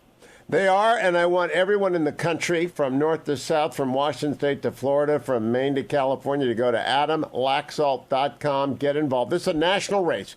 All the national groups are going to play. Be a national volunteer. You can volunteer from out of state. Get on the rolls. And if you know anyone in Nevada, tell them right now is the time to get involved with AdamLaxalt.com. Adam, come back early and often. I always enjoy talking to you. Thanks for your service as well. And I look forward to chatting with you at least monthly between now and November 2022. Amen. Thank you so much. Be well. Now some of you are wondering, if you were watching on YouTube or on Rumble, why did Hugh change from his blue pinstripe uniform to a black golf shirt? I did not spill coffee on myself. No, I'm preemptively saying I did not spill coffee. And so I'm just saying that. No one think that I spilled coffee. Simply not true. That's what everybody thinks. Yeah, that's not true. It's not true. And I just want to remind everyone that Moinkenbox is out there. Moinkenbox. That's Moinken, Moinkenbox. You see that? Moinked is their magazine, but Moinkenbox. Is it Moinkenbox or Moinkbox? Oh, it's Moinkbox. Moinkbox. Moinkbox. It's Moink. It's Moinked is the magazine, but Moinkbox is the place. I'm telling you this because I had the world's greatest steak last night from Moinkbox. And if you buy meat and you just want to get the best meat in America that is no preservative, raised the best way, go to moinkbox.com and order it up. Moinkbox.com is just amazing. Don't forget your relieffactor.com either. Every single day I take it. And I tell you, don't leave home without it. Put it in the front seat of your car. If you put it in the front seat of your car, you cannot possibly forget it. I was telling the founder of Relief Factor yesterday that some of you people have 3-hour commutes up in the Pacific Northwest or near San Francisco or Santa Clarita. Make sure it's in your car so you can take it so your back does not bother you. Fight inflation, inflammation every day with relieffactor.com. Come right back to the Hugh Hewitt Show. Streaming on Salem Now. The most powerful organs of the state are not merely corrupt, but that they've been weaponized. We are now all rooting for his success. That's not what happened. It was a complete ambush. I thought it's early enough. Let's just send a couple guys over. And the audience was, ha, ha, ha, ha. How funny to set up an innocent man. This is what third world security states do. They spy on their political opponents like this. This is part of a concerted Russian influence operation. Russians, I'm not going to be specific as he knew he could just say it on TV and then hide behind, well, it's all classified, I can't get into it. It divided the country in ways that people can't imagine. It's inspired massive violence. It's given people who are bad faith actors a license to do whatever they want. Look for Salem Now in the App Store or go to salemnow.com.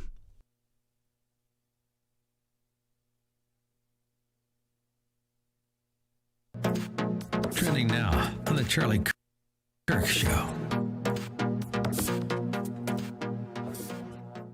We now have what would only possibly be explained as a refugee camp somewhere out of Syria or Somalia in our own country in Del Rio, Texas. Now, Del Rio, Texas is right across the border from Mexico. Mexico has no desire or interest to actually secure the southern border on their side, unlike under President Trump, who actually negotiated a deal and threatened tariffs. And as soon as President Trump threatened a 5% tariff, Mexico came straight to the table and they started to try to secure the southern border. Now, we have manufactured mayhem right now in Del Rio, Texas, and the only reason we know anything about it is thanks to Fox News and one drone that flew. Keep up with what's trending. Subscribe on YouTube today. Trending now on the Dennis Prager Show. We meet the threat of challenging climate, the challenging climate we're all feeling, already ravaging every part of our world with extreme weather. Or will we suffer the merciless march of ever-worsening droughts and floods, more intense fires and hurricanes, longer heat waves, and rising seas? It's something that I broadcast regularly, Bjorn Lomborg and others who actually report on the science, that a lot of what he just said isn't true, but it doesn't matter because the left believes it, the left owns the media, and so people believe it. Keep up with what's trending. Subscribe on YouTube today. This is Carol.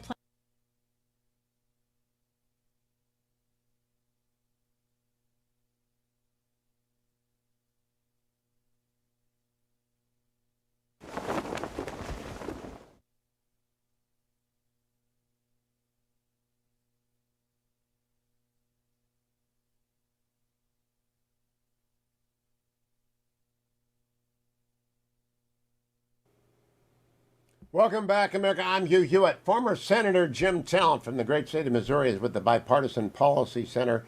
He joins me this morning. Jim, good morning. The newspapers are full of contrived drama.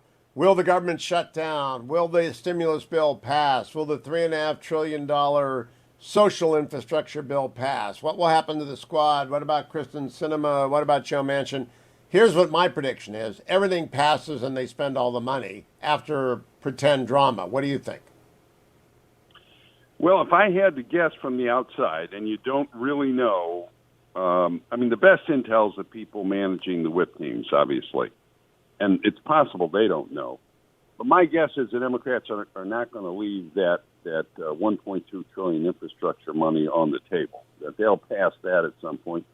I've always been skeptical that they could get another big reconciliation bill through the Senate.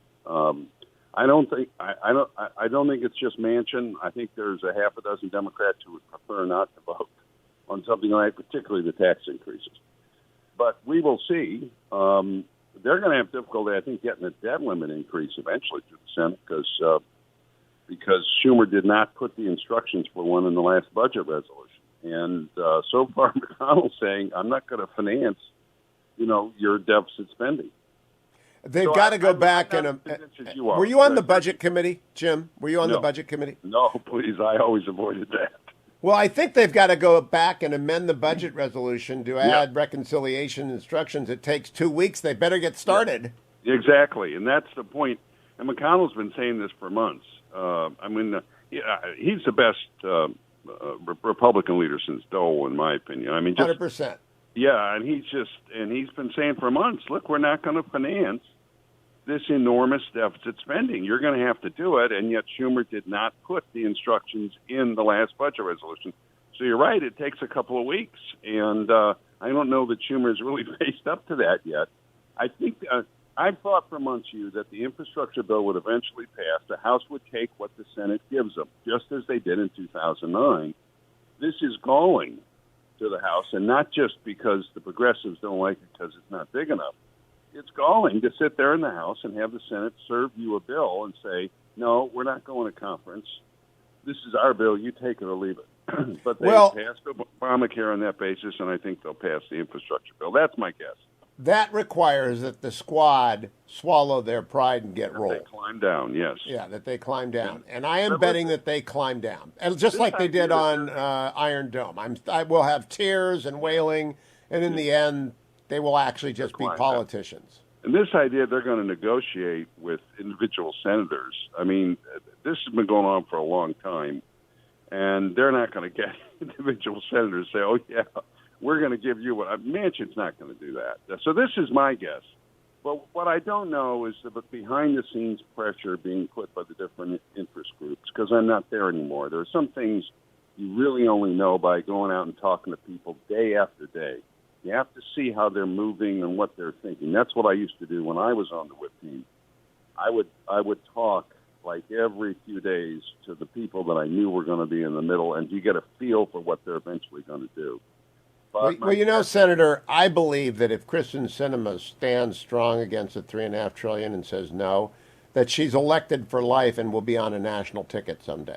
I believe that will empower her as a genuine moderate Democrat. And if Joe Manchin, if they jam him too hard, he could flip. He's not really a Republican, but he could be the most liberal Republican in the caucus, and they'd probably give him the chairmanship of anything he wanted. Am I right? Well, they certainly would be willing to make some kind of a deal like that. They protect his seniority. Even he wouldn't have to go in as a freshman, and there's a lot of precedent for that. Yeah, you know what? Doing what you think is right is actually not a bad thing to do politically. And it's not bad for Sinema to go to the White House and be yammered at by the president forever. She just keeps going. She went 3 times yesterday. That ever happened to you, Jim Talent?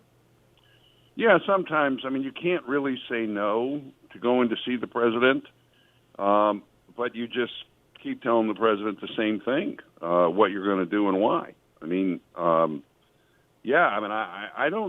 I've been skeptical, that they would get another big reconciliation bill through the Senate, and I don't think it's just Manchin and Sinema. I think there are others that do not want to have to vote, particularly on the tax increase provisions.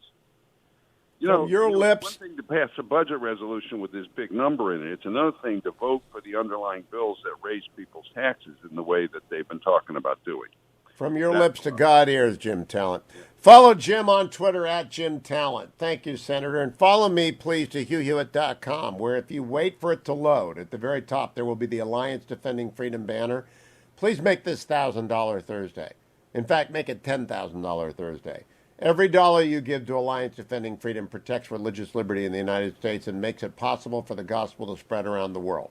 It's like your tithe. It is the tent pole of the Constitution is the free exercise clause. It's what holds everything together. Makes it possible for praying people to pray. The establishment cause prevents people from making you pray. Together, the Alliance Defending Freedom supports the Constitution. They do so more effectively than any other legal group in America, and they represent all the churches and all the persecuted people for free, thanks to people like you. So that whether it's $10 or $10,000 or anything in between, please, during this break, go to HughHewitt.com and be generous to Alliance Defending Freedom. The banner will load at the very top. Just be patient. Take a click or two. And then I'll be back in hour 3 of the Hugh Hewitt Show with Senators Cotton and Lankford.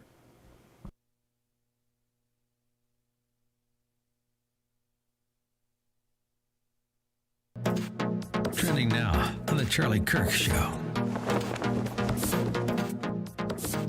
Trending now on the Larry Elder Show. All right, this from Just the News.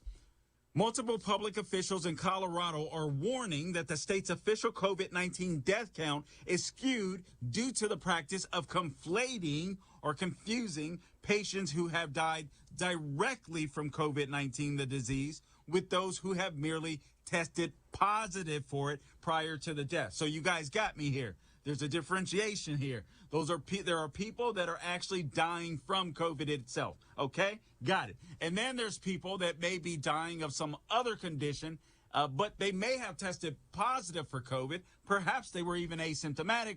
Nonetheless, these people are getting registered as COVID-19 deaths when it isn't COVID that caused it. Now, I will say this as a caveat. There are some people that have some conditions, and COVID can worsen those conditions, you know, and maybe make their demise come on more quickly. So we do have to be fair in that instance. But as health officials have failed to make those key distinction points in when it comes to the government's tally of COVID deaths. This is from Brenda Brock. Brenda Brock is the coroner for Grand County, Colorado. And she told Cheryl Atkinson that in November, listen to this. And this isn't a one-off. She told Cheryl Atkinson that back in November, she processed a murder-suicide case. The very next day, that murder-suicide case showed up on the state website as a COVID death. Keep up with what's trending. Subscribe on YouTube and at rumble.com.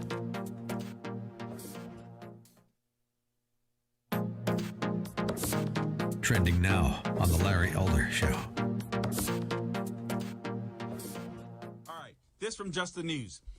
Multiple public officials in Colorado are warning that the state's official COVID-19 death count is skewed due to the practice of conflating or confusing patients who have died directly from COVID-19, the disease, with those who have merely tested positive for it prior to the death. So you guys got me here. There's a differentiation here. There are people that are actually dying from COVID itself. Okay? Got it. And then there's people that may be dying of some other condition, but they may have tested positive for COVID. Perhaps they were even asymptomatic. Nonetheless, these people are getting registered as COVID-19 deaths when it isn't COVID that caused it. Now, I will say this as a caveat. There are some people that have some conditions, and COVID can worsen those conditions, you know, and maybe make their demise come on more quickly. So we do have to be fair in that instance. But as health officials have failed to make those key distinction points in when it comes to the government's tally of COVID deaths. This is from Brenda Brock. Brenda Brock is the coroner for Grand County, Colorado. And she told Cheryl Atkinson that in November, listen to this. And this isn't a one-off. She told Cheryl Atkinson that back in November, she processed a murder-suicide case. The very next day, that murder-suicide case showed up on the state website as a COVID death. Keep up with what's trending. Subscribe on YouTube and at rumble.com.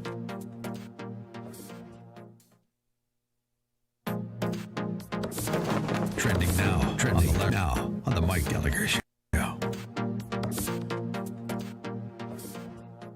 With the Vice President of the United States, the border czar, she's the one that Biden tasked with fixing the border. Wow, she's doing a heck of a job, isn't she? This is what she's upset about. What I saw depicted about those individuals on horseback treating human beings the way they were is horrible. And I fully support what is happening right now, which is a thorough investigation into exactly what is going on there. But human beings should never be treated that way. And I'm deeply troubled about it. The whole point is that we have to understand Haiti. I mean, talk about a country that has just experienced so much tragedy that has been about natural disasters. And we really have to do a lot more to recognize that as a member of the Western Hemisphere, we've got to support some very basic needs that the people of Haiti have to get back up. This is like right out of a comic book or a movie or a novel about an inept, comical, egregiously corrupt administration. You're going to investigate the Border Patrol agent on the horse? What are you still looking for the root cause of the problem, Kamala? Are you still looking for that? She's a little bit like O.J. Simpson looking for Nicole's killer on the golf courses of Las Vegas.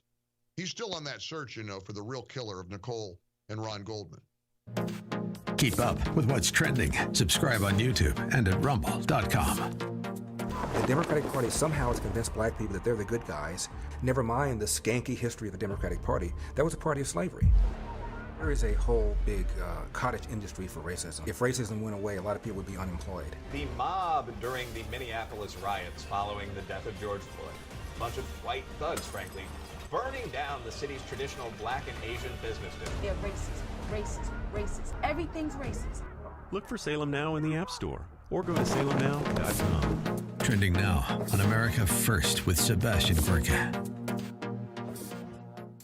There is one who's worse than all the rest, and that's Mayorkas, the Secretary of Homeland Security, because he came here as a Cuban refugee as a child, and he told the Cubans who want freedom in Cuba today to stay in that stinking communist hellhole as he keeps the southern border open wide. Do you agree? Is he perhaps the worst of the worst? Oh, yeah, for a few reasons, not only what you just said, but he's a Secretary of Homeland Security. His job is to secure the border, and he hasn't taken one action to slow the flow. Everything they've been working on is processing people quicker and releasing them quicker. Yeah. They haven't done a single thing to stop the flow. Yeah. And so he's ignored his oath of office. I'll tell you, when he was Deputy Secretary, I worked for him. And we had a surge in FY15 under President Obama. We built thousands of family beds. We held people to see a judge. Most lost their cases, and we deported them. So he knows what it takes. He knows exactly the steps needed to stop this, and he's refusing to do any of it. So, he's no longer he's a Secretary of Homeland Insecurity because we're less secure now than we ever have been. And the man to stand on national TV every day and see this border say it's secure and it's closed, and the men and women at Green are looking at him as their boss saying, wait a minute. We're busting our butts down here. We're getting sick. This is unprecedented numbers. We got parts of the borders where there's nobody even patrolling. And you don't go on national TV and say we're not dealing with this? We're in some kind of nightmare where this crisis isn't really happening? It's an insult to the men and women who put their lives on the line every single day. It's perfectly put. Alejandro Mayorkas is the Secretary of Homeland Insecurity. Keep up with what's trending. Subscribe today at rumble.com.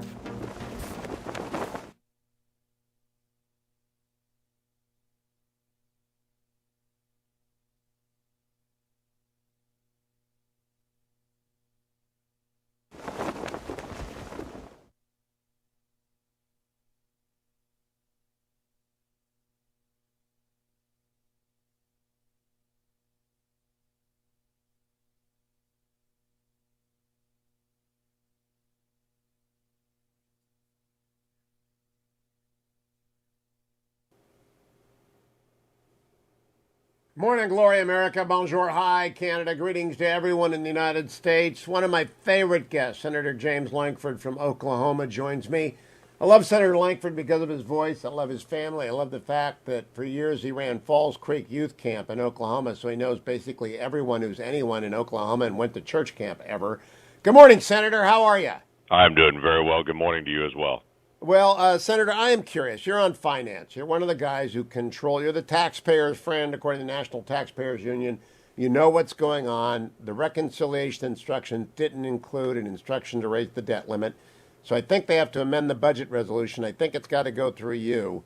Where are we on all of the $5 trillion in two chunks that the Democrats want to pass this week? So obviously they're stuck. This is a fight between the left and the far left, and they're not really willing to have any conversations with us at all as they're trying to figure out how far they can go. And you've got some folks on the left saying, are we crazy? This is another $5 trillion that we're trying to be able to put down after we put $2 trillion down earlier this year. And there are some folks saying we need to stop and think about this. It's Joe Manchin, it's multiple others that are on the Democrat side, and then there's the far left saying, oh no, this is our moment to make history. We want to be FDR-like. We want to be the historic Congress that made the biggest entitlement program ever, and so it's our moment in the sun to go do all of this. So that's the big fight right now, and there's quite a few folks that are in the mix that are on the left that are really duking it out. And quite frankly, the taxpayers and our economy are the ones sitting there saying, when are you guys going to just wake up to the fact that we don't need to do this? With the economy as precarious as it is right now, with employment and all the issues that are there, dumping another $3 to $5 trillion more in entitlements will make it worse. Now, Senator, I really appreciate when you come on because you do have the gift of explaining complex things. I mean, you worked with teenagers for how long did you run Falls Creek for? 15 years. Okay, so you're used to breaking it down for teenagers, so I want you to break it down for the Steelers fans who are listening and everyone who's listening. We spent a lot of money in 2020 on COVID, and that was bipartisan. It was necessary. Right. I think it was $4 trillion. Was it $5 trillion last year? It was a little over 3.5. $3.5 trillion. So that was last year. We've spent $2 trillion this year. That's $5 trillion. So the Democrats want to double the amount of money we've already printed. That's $10 trillion in 2 years. Would you explain to the audience why that's a terrible idea? Oh, it's a terrible idea because it obviously causes inflation. We've already watched what happened when we were coming out of all the pandemic earlier this year, when they dumped $2 trillion on the economy at that moment as the economy was rising. It's caused all this inflation. It's caused all the problems that we have in employment across the country. You can't dump $2 trillion into an economy and tell people to start spending, disincentivize work at the same time, which breaks down the supply chain that's all over the country. You can't do that at the same time and not have inflation like what we have right now. It's just basic economics. So for many of us, we look at this and say, why are you looking at $3.5 trillion at least in new entitlements? To give you just a picture of what they're trying to add on top of the entitlements the federal government already has, if you add up the total budget from every state in America, all 50 states, their total budget is $2 trillion a year. They want to do $3.5 trillion of new entitlements on top of all those things, on top of the entitlements we already have. It will absolutely break down our system. And so that's why many of us are worried about this, because it'll cause prices to continue to rise, and it'll cause employment numbers to continue to be more and more challenging. So, Senator Lankford, they're working over Senator Sinema. Tough. She's a colleague of yours. I know you get along with the Democrats very well, and I appreciate that. I approve of that. You and Senator Scott work hard to make sure that people stay civil and in conversation with each other. Poor Kristen Sinema, I thought I'd never say that, but she had to go down to the White House for 3 treatments yesterday. I mean, they worked her over 3 times. I don't even know what's going on to Joe Manchin. Are they buckling? So far, I've not seen him buckling. In fact, Joe Manchin actually sent the message out yesterday saying, what are we thinking, Democrats? Everybody needs to slow down and be able to take a look at what's really going on with this, that this is fiscal insanity. He's not wrong on that. Now, he's saying, let's keep talking, let's keep working, maybe we can get a slightly smaller package. I have to tell you, by the way, $1 trillion is a big number. If they take it from $3 trillion to $2 trillion, that is still an enormous amount of money. And on all of those things, it's not the cost, as my friend Tim Scott says. It's not the cost. It's the content. The cost is bad, but the content is even worse. The social entitlements, all the things that they're pouring on the economy, the tax treatments, the IRS tracking all of our bank activity, all of those things, that's the worst part of it. So they can do a smaller length of bad, and it's still really bad. And so I would encourage people not to get caught up in the, well, $2 trillion is better than $3.5 trillion. It's not necessarily so. If they take it, let's say they do 5 years worth of $3.5 trillion in spending, and then they take it to 2.5 years and say, well, look, isn't it so much cheaper? The same bad policy is there that they're trying to be able to put in place to be able to have something that's extended out past this time. That's going to be a real problem. Earlier this week, I want to compliment you on going to the floor to not talk about the headlines, but to actually speak about an important subject, the dignity of work. Why did you do that? What did you see? You can't reproduce the speech. People can go look it up online. James Lankford, Oklahoma, dignity of work. Why did you do that? Because what the Democrats are proposing in this $3.5 trillion package goes directly at the American dream, goes directly at individuals and who we are as Americans. I think their work has incredible dignity in all levels. There was a famous speech from Dr. Martin Luther King Jr. We talked about the dignity of work of individuals. It was to incentivize people to be able to step away from government benefits, to use government benefits, as Jack Kemp used to talk about, as the trampoline, not the hammock, and to be able to step out of that and to be able to say, what can we do to help people go through the safety net and get out? What Democrats are doing are disincentivizing work that actually destroys families long term. You and I have talked about this before. I come from a biblical worldview. Work is over and over again encouraged in Scripture, but it also gives purpose and meaning to people when they actually work. When people don't work, they can't answer the most basic question of our society: what do you do? And if you can't answer that question, it is demeaning to you, to your children, to your grandchildren. It sets a bad example, and it breaks down our economy. So culturally, it's bad for individuals and for families. Economically, it's bad for individuals. We need to incentivize work. And if you go back to even Bill Clinton in his famous speeches about we're ending welfare as we know it, literally Democrats in this generation are saying we want to go back to welfare as we knew it and do that again. What in the 1990s they said was a failed experiment of just sending checks out to people thinking that's going to end poverty. Now Joe Biden is standing up and saying we're going to end childhood poverty by mailing checks to people. That doesn't end childhood poverty. We all know, and we have seen it through history, that it actually perpetuates generational poverty. We need to encourage people to lift out of it.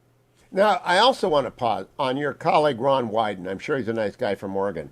He is on a campaign to do away with stepped-up basis. Now, that's a little complicated for the Steelers fans, but basically it means that anyone who bought a house and saved 30 years to pay it off is going to get screwed if they live on the coast. Every family farm in Oklahoma, every small oil or natural gas producer, every car wash, every restaurant that descends to kids will be considered valued at the time that it was originally purchased. It will wipe out generations of small businesses and the savings of families. Did the Finance Committee agree on that? I mean, did that get the conversation it deserved, Senator? Oh, no. It hasn't had any Finance Committee real conversation. There are a few things that have been discussed on things like energy policy where there was very strong pushback. But this whole issue of stepped-up basis, you put it in a capsule really well. If you wanted to put in the most basic thing for the family farm, where a family farm was purchased generations ago, they look at the value of it 40 years ago, let's say, when a farmer took over that from his dad or his mom, and he's passing it on to their kids. That family farm, that land, those tractors, those barns, all of that equipment has accrued tremendous gain over the course of that 40 years. What they want to do is when that farm is passed on to the next generation, they have to pay the taxes on the increase of that in 40 years. That's not liquid. That's in the land. That's in the equipment itself. They will literally have to sell the family farm to be able to pay the taxes, which means that land will probably go into corporate ownership or whatever it may be in the area, and it caused a tremendous stir in agriculture production across the country and for families. Take that to every family business. When it's passed on to the next generation, it just destroys that family because they have to then sell mom and dad's business to be able to pay the taxes on it. Why in the world would we want to have Uncle Sam hovering over the coffin of every American saying, I'm ready for my cut, no matter what it does to the family? We have less than a minute. Senator Lankford, you know Ron Wyden. He knows what it's going to do. Why do they want to do this to people? It's ruinous. It's destructive. It is ruinous and destructive. Well, there's two things on the far left, and I would tell you I was pretty shocked by this. There are folks on the far left, and I don't know if this were Ron Wyden is. He and I have not had this blunt of a conversation, but I've heard multiple folks on the far left here in the Senate that have said they're really disturbed about families having wealth and passing it on. They want to move that wealth around in the economy, and that families don't need to cheat Uncle Sam by passing it on to the next generation. I look at this and say that is a great treasure and encouragement. I want to encourage every family to be able to own wealth, to be able to pass on to the next generation that is beneficial for those families, not detrimental to our economy. Jim Lankford, keep fighting the good fight. The senator from Oklahoma. Look him up on the web. Support him. James Lankford, a voice for the taxpayer from Oklahoma. I'll be right back, America, on the Hugh Hewitt Show.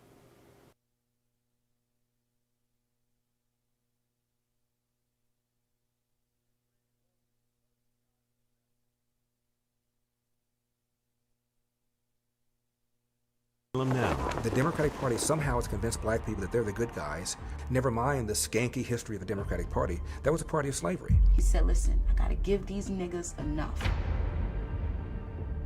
Not too much, but enough that I'll have them voting Democrat for the next 200 years. The race grievance industry would have you believe that blacks get up and think about nothing else except race. If I tell you this is racist, yeah, I would get you emotional. There is a whole big cottage industry for racism. If racism went away, a lot of people would be unemployed. The mob during the Minneapolis riots following the death of George Floyd. A bunch of white thugs, frankly, burning down the city's traditional black and Asian business district. They're racist, racist, racist, racist, racist. Everything's racist. Look for Salem Now in the App Store or go to salemnow.com. Trending now on The Larry Elder Show. I saw the pictures. They were just grabbing them with their hands, and the reins are used to turn the horses. I was like, what? But this is what the left does. They fool people. If you're, okay, so I'm like, okay. If I'm on that border is being overwhelmed. I'm going a little crazy, okay? I'm going a little crazy. So maybe they got a little crazy, but maybe, you know what I mean? If we were in that situation, but no, come to find out, it was just another left-wing attack, another left-wing fiasco made to look like you heard Ilhan Omar saying that our country is systemically racist. Meanwhile, her black behind is on TV. Her black behind is in Congress shaping our nation into an anti-Semitic country, but we're systemically racist. Meanwhile, this bigot is in Congress shaping our nation and turning our nation into a bunch of racists. I kid you not. I feel like every day I come into this studio, I feel like I'm checking the corner. Where's Ashton Kutcher? Because I feel like I'm being punked by the Democrats every day. Out there. Let's go to Joel in San Diego, California.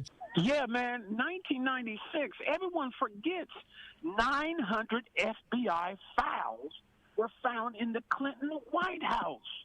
Good point. And they've been in the pocket of the FBI for years. Joel, so this thing goes deep. We need a new untouchables to be reincarnated. Keep up with what's trending. Subscribe on YouTube and at rumble.com. Trending now on America First with Sebastian Gorka. I feel dumb asking this question. Is there any way to vet 120,000 Afghan quote-unquote refugees if they don't have any ID papers, Tom? No. And let me tell you something. Let's just look at the facts. It takes, especially an immigrant visa, it takes 18 to 24 months to vet. Yeah. Right? Because CIS gets it, they send it to the chief of mission at the embassy. He has it for, at least 12, 13 months, and they go through all the Afghan records, right? Is a birth certificate legitimate? Is a passport legitimate? They got to go through all these certain documents and check numerous databases, including DOD databases. Is there any derogatory information on this person? Before this happened in Afghanistan, the regular process took 18 and 24 months. And here's the fact. 84% of SI visa requests were denied. Wow. And that's when they had time to actually vet them. So now they're trying to vet within days or weeks when they got no access. There is no chief of mission. There is no embassy over there. I don't know where the operator is. Do they have access to Afghan records anymore? Does the Taliban have it? How do they know what's a legitimate passport? Where do all the records for the Afghan government go?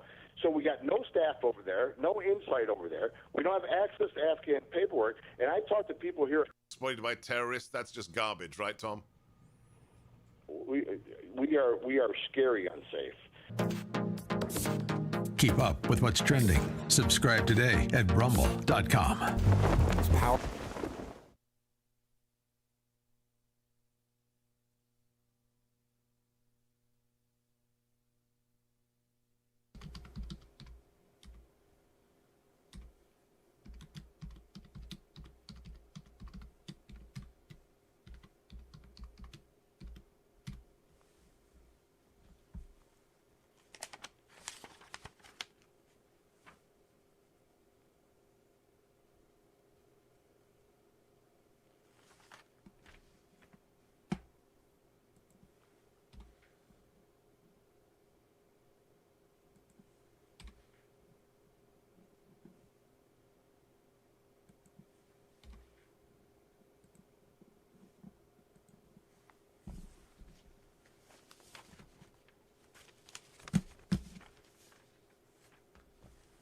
Morning glory again, America. Hugh Hewitt inside the Beltway live. I love that song in the morning. Get you going in the right frame of mind. Also, I was studying my Moink catalog, Moink Box. They do not sponsor this. I just love them. They sponsor my podcast, The Interview with Hugh Hewitt, where yesterday it was Dr. Collins and Dr. Tony Fauci. Made some headlines. You know, I had a pretty blunt talk with Dr. Fauci. I respect the man, but I think it's time for him to go. And we talked about that. And Dr. Collins, I talked about the advisory committees just coloring outside of their lines and injecting politics into science. And the public health establishment in the United States is having a credibility crisis. And so those two made it onto the podcast yesterday, The Interview with Hugh Hewitt. I went to listen to it, make sure the quality was good. I didn't hear my Moink ad. And I heard a Spanish ad, which is fine, but I'm afraid they mixed up the A and the B list yesterday. So I'm just telling you right now, if you listened to Fauci and Collins yesterday, you missed the best part, which was telling you to go to moinkbox.com. Now, how do you spell Moink? Well, figure out moo and oink, M-O-I-N-K, moinkbox.com. And what you will find there is, we got a Moink box last week. Sirloin, bone-in, tenderloin, flank, and strip steak, chuck arm, ground beef. We got pork shoulder and pork tenderloin, breakfast sausage, ground pork bacon. We got all sorts of chicken, all sorts of lamb, all sorts of salmon. It's actually the best box of meat, and I've gotten a few of these over the years. Various people try and enter that space. I think Moink Box is by far the best meat I've ever received in the mail. And I mean, it is the equal of my favorite steakhouses in Washington, D.C., and that's Washington, D.C. specializes in steakhouses. I may just stay in and have people come here for Moink Box. It is that great. Let me remind everyone, I just talked with Jim Lankford. I'm going to talk with Senator Cotton, so I want to take this moment in between to play for you Matt Bowman. He's with the Alliance Defending Freedom. He was in the Trump administration. He's back defending religious liberty now. Matt is an old friend of mine. He's a superb constitutional lawyer. He was out there on the front lines defending churches every day, especially when governors discriminate against them in mask mandate situation. Here's Matt. These are churches that are following mask and CDC guidelines, but are just saying it is important for us as a congregation to come together and worship together. We've been able to get over a dozen victories on behalf of churches, getting laws struck down, getting victories so that churches are able to meet together once again. We are literally keeping the door open for the gospel in those circumstances. If you go over to HughHewitt.com and you let it load, at the very top, you will see a banner for Alliance Defending Freedom. Now, please listen to me. They are the most effective legal defense firm in the United States when it comes to defending religious liberty, your ability to pray, your ability to even build your church. Most of the pro bono work I did in my practice of law before I retired to Lawyer Heaven as general counsel of the Nixon Foundation, which is Lawyer Heaven, was on behalf of churches that wanted to expand and ran into city councils that didn't want them to expand because they don't bring in tax revenue. And I had to troop out there and, go to Rancho Cucamonga, appear before the city council, and eventually get the softball field approved. There are 3,300 lawyers affiliated with Alliance Defending Freedom, defending religious liberty, from something as small as a parking lot resurfacing to something as large as being allowed to be open during a pandemic, to being able to pray out loud on a college campus. Please make this $1,000 Thursday. Go and give $1,000 if you can, but if you can't, give $10. Give something. It's the Religious Liberty Legal Defense Fund that protects everybody who prays, and indeed the atheists who don't. It protects the First Amendment. Alliance Defending Freedom at HughHewitt.com. I'll be right back on the Hugh Hewitt Show with Tom Cotton.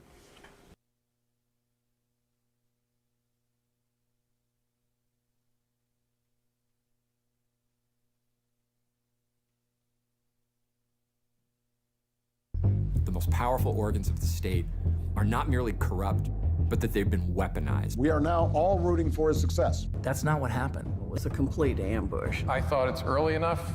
Let's just send a couple guys over. And the audience was, ha, ha, ha, ha. How funny to set up an innocent man. It divided the country in ways that people can't imagine. It's inspired massive violence. Look for Salem Now in the App Store or go to salemnow.com. The most powerful organs of the state are not merely corrupt, but that they've been weaponized. We are now all rooting for his success. That's not what happened. It was a complete ambush. I thought it's early enough. Let's just send a couple guys over. And the audience was, ha, ha, ha, ha. How funny to set up an innocent man. It divided the country in ways that people can't imagine. It's inspired massive violence. Look for Salem Now in the App Store or go to salemnow.com. The most powerful organs of the state are not merely corrupt, but that they've been weaponized. We are now all rooting for his success. That's not what happened. It was a complete ambush. I thought it's early enough. Let's just send a couple guys over. And the audience was, ha, ha, ha, ha. How funny to set up an innocent man. It divided the country in ways that people can't imagine. It's inspired massive violence. Look for Salem Now in the App Store or go to salemnow.com. The most powerful organs of the state are not merely corrupt, but that they've been weaponized. We are now all rooting for his success. That's not what happened. It was a complete ambush. I thought it's early enough. Let's just send a couple guys over. And the audience was, ha, ha, ha, ha. How funny to set up an innocent man. It divided the country in ways that people can't imagine. It's inspired massive violence. Look for Salem Now in the App Store or go to salemnow.com. The most powerful organs of the state are not merely corrupt, but that they've been weaponized. We are now all rooting for his success. That's not what happened. It was a complete ambush. I thought it's early enough. Let's just send a couple guys over. Trending now on the Charlie Kirk Show.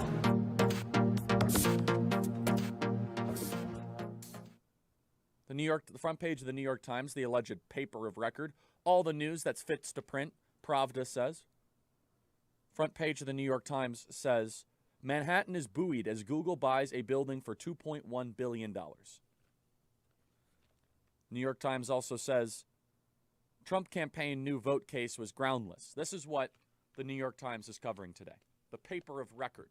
They're also covering Biden's speech at the United Nations, which we will cover a little bit. There's not that much there to cover, as he read from a teleprompter. Instead, we're going to cover the imminent invasion happening in our country.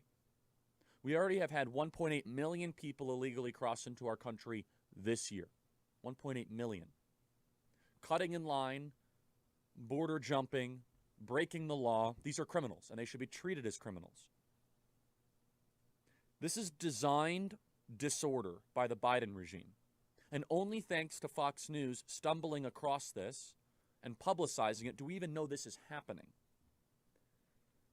And in some of the coverage on Tucker Carlson's wonderful show, there was something that was said by Bill Magulin that I think was quite revealing.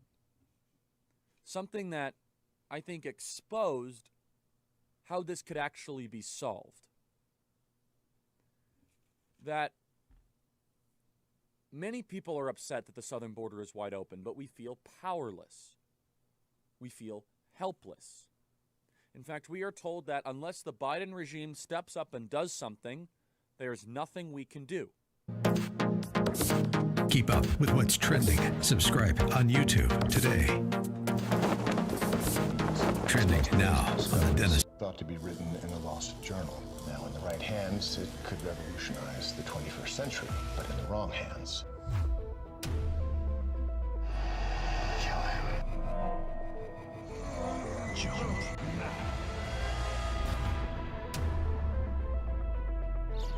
If you can stop an earthquake, doesn't that mean you could start one too? That's why that notebook should never fall into the wrong hands. There's an old brown battered notebook in my office at work. You have to find it, take it, and keep it hidden at all costs. The G20 leaders meeting downtown, they're in danger. In fact, the whole of downtown could be in danger. If we are to build the superhuman, we must first eliminate those who are flawed. People are created equally. All of downtown, the high-rises were built on rollers to withstand horizontal shakes. A vertical quake this size could collapse half of downtown. We have commenced the countdown. Shall we stop this thing? Save the universe!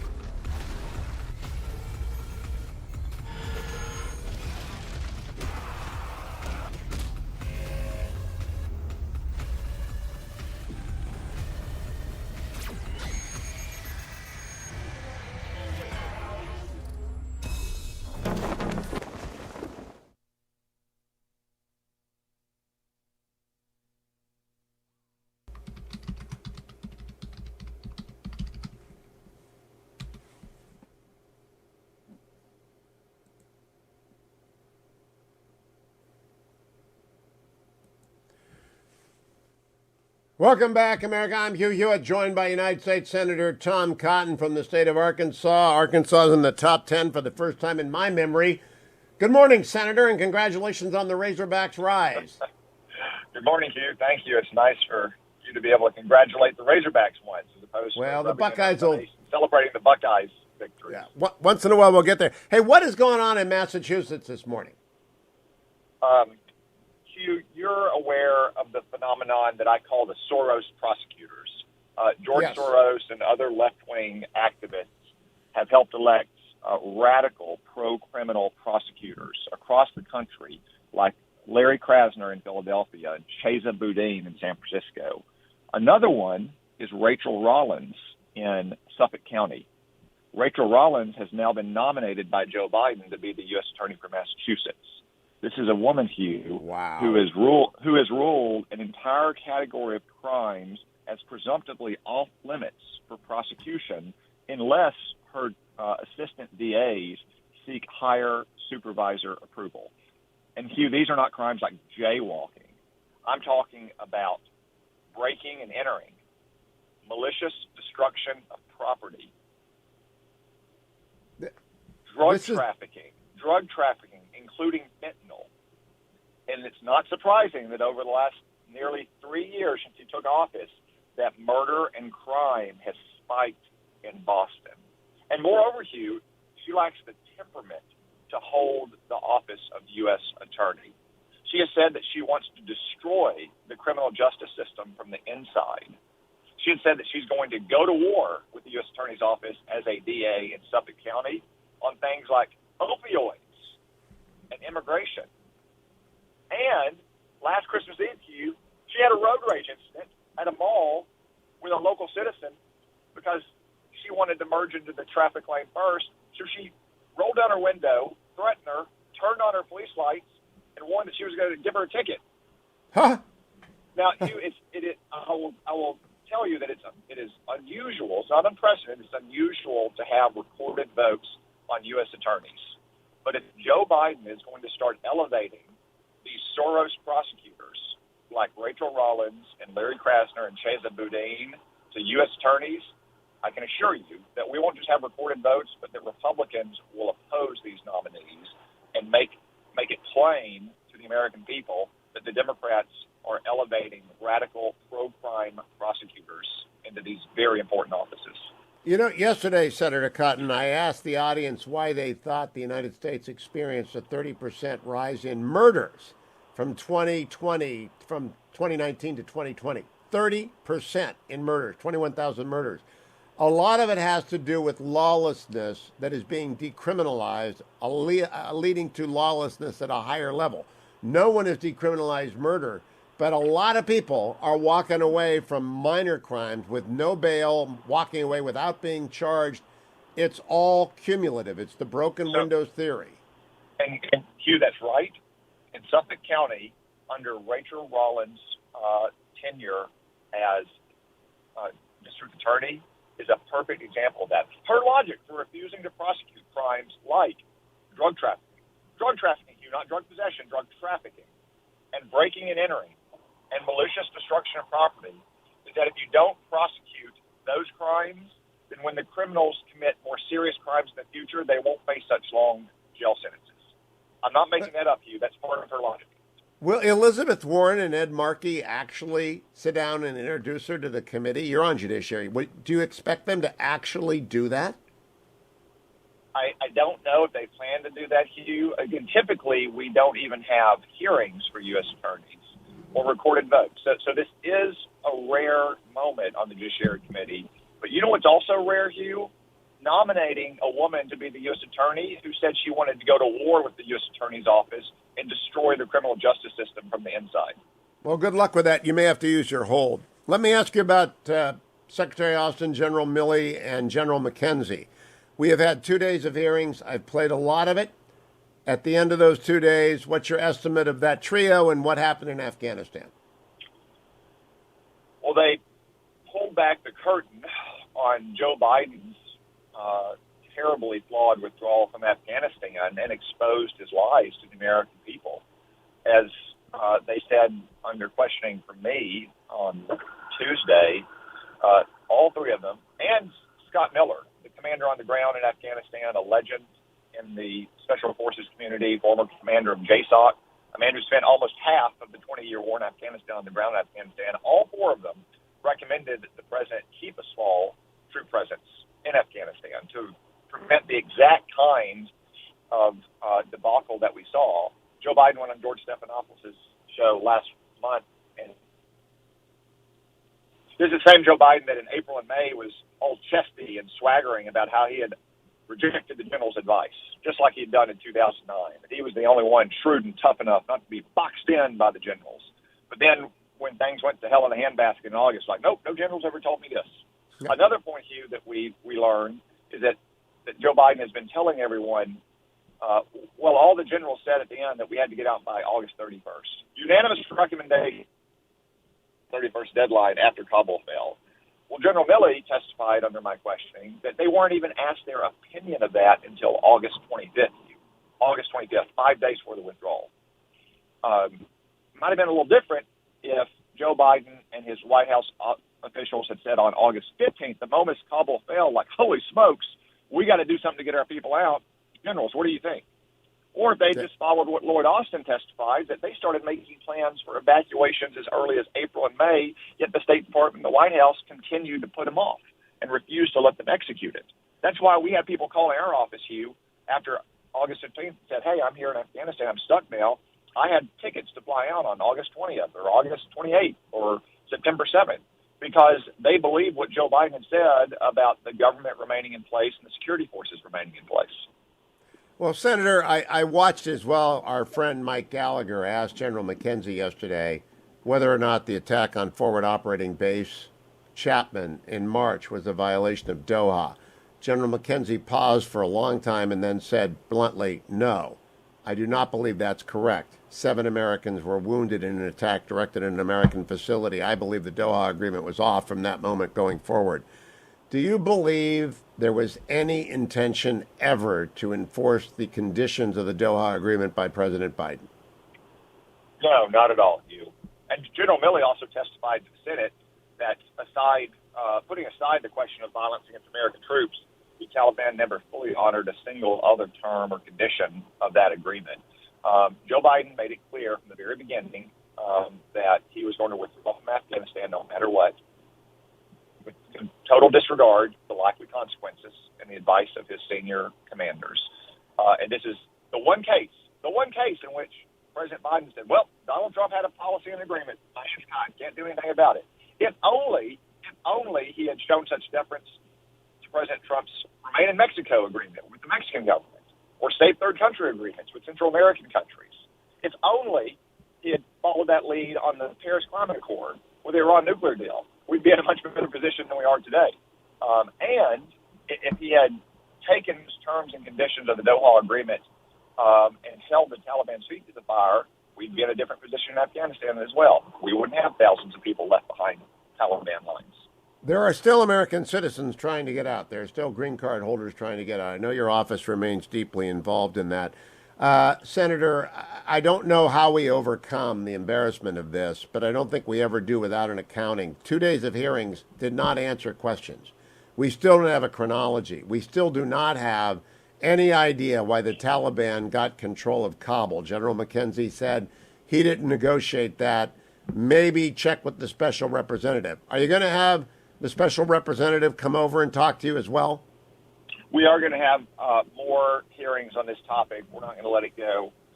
Even the Democrats, as you saw in their questioning, have some skepticism about the way the administration handled this withdrawal. So this was just the start of a series of hearings, not the conclusion. All right, then, Senator, very quickly, we've got a vote today in the House. I expect the squad to roll over and pass $1 trillion. Then next week, they're going to try and pass $3.5 trillion. What do you hear from your colleagues who are trying to stand with the Republicans against this avalanche of fake money? Hugh, I wouldn't be so sure about that in the House.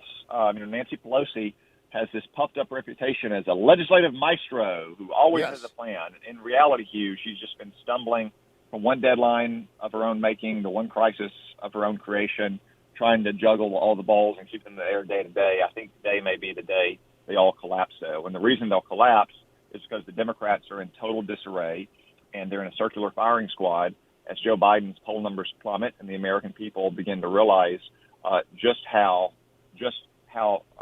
badly another $5 trillion of tax spending would impact their kitchen table issues. I hope you're right. I do believe they are falling apart nationally. I think Glenn Youngkin's going to win over in Virginia. Did you happen to hear, I want to play for you, Terry McAuliffe talking about schools? I wonder how this would play in Arkansas, cut number 33. I don't think parents should be telling schools what they should teach.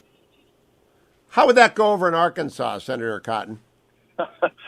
Hugh, I did hear it, and at first I didn't believe it. So I hit rewind, and I listened to it again, and I just was astonished. I looked at my wife and said, this race is over. Yeah. And, I know that Glenn has already started to run ads about this, and he should. This is, I'd say, the closing issue in this campaign. After Virginia schools have been closed and on remote learning and had masks slapped on 3-year-olds over the last year and a half, for Terry McAuliffe to say that parents shouldn't have a say in their kids' education is the perfect issue on which Glenn Youngkin is going to close and win this race, that he will respect parents' rights. The short version of this is shut up, parents. But once again, cut 33. I don't think parents should be telling schools what they should teach. I'm not going to play anymore Terry McAuliffe saying nice things about me because he did that. Senator Cotton, very, very last question. When the $3.5 trillion comes up, it has to go to the Budget Committee first, right? Yes, Hugh, the Budget Committee, although the Budget Committee largely plays a pro forma role, it's primarily the other committees that will be drafting that legislation. But that in the Senate, they may not even want to have committee hearings because the committees are evenly divided and it's hard for them to move legislation. They may just take whatever gets cooked up in the House of Representatives. But again, we don't know when this is going to happen. I mean, if Nancy Pelosi loses the vote on the infrastructure bill or pulls that bill today, she might as well just hand the gavel over to Speaker Bernie, since it's clear that the radical left is in charge of the House. Oh, well said. Senator Tom Cotton, always a pleasure. Follow him on Twitter at @SendTomCotton. Follow me, America, to ReliefFactor.com. Every day at this time, I remind you, if you're getting in your car and you're about to go to work, some of you on the West Coast are just getting in your car. Don't forget the Relief Factor. Whether you are a young athlete or a senior active adult, anyone in between. from 18 to 98. You need ReliefFactor.com. Icarian, Curcumin, Resveratrol, and Omega. I talked to the founder of Relief Factor yesterday. Had lunch with him in D.C. And this good doctor, family practitioner for 30 years, finally got tired and dove into the research and found all the studies on the anti-inflammatory natural supplements that are out there with properties that have been thoroughly researched that work in good combination. And then he went to work designing the best package, designing the pills that you can swallow, designing the packages you can open if you're older or that you can open if you're younger. But look, give it a try. $19.95 is a 3-week starter pack of ReliefFactor.com. I love this guy. He's just completely sincere, completely committed to you and having you feel better. Try ReliefFactor.com like I do. Take it every day. Come right back to the Hugh Hewitt Show. Portions of the Hugh Hewitt Show are brought to you by Alliance Defending Freedom.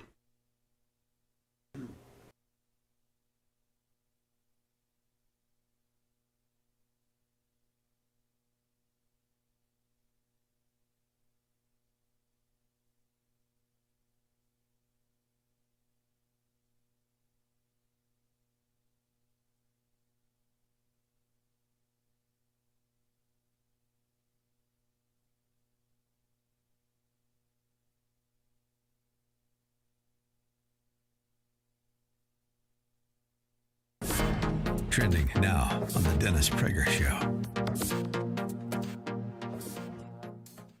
We've ended 20 years of conflict in Afghanistan. And as we close this period of relentless war, we're opening a new era of relentless diplomacy, of using the power of our development aid to invest in new ways of lifting people up around the world. I love that. We've ended 20 years of conflict in Afghanistan. That's not true. We've ended 20 years of American troops in Afghanistan. We have not ended 20 years of conflict in Afghanistan. I wish we did. The Taliban has taken over.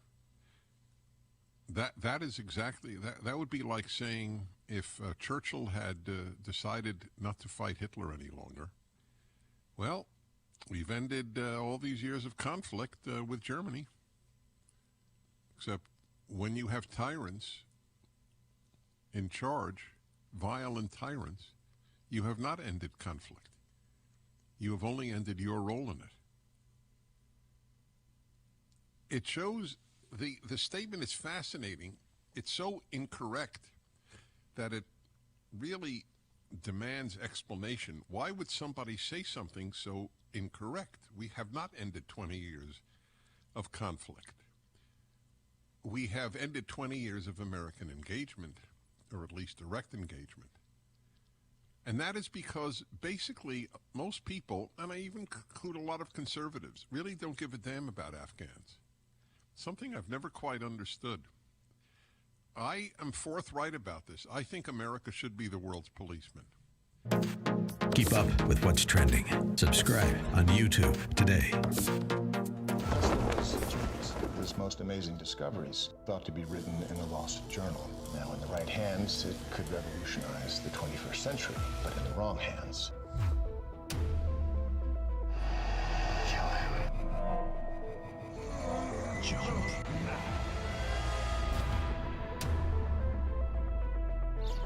If you can stop an earthquake, doesn't that mean you could start one too? that's why that notebook should never fall into the wrong hands. There's an old brown battered notebook in my office at work. You have to find it, take it, and keep it hidden at all costs. The G20 leaders meeting downtown, they're in danger. In fact, the whole of downtown could be in danger. If we are to build the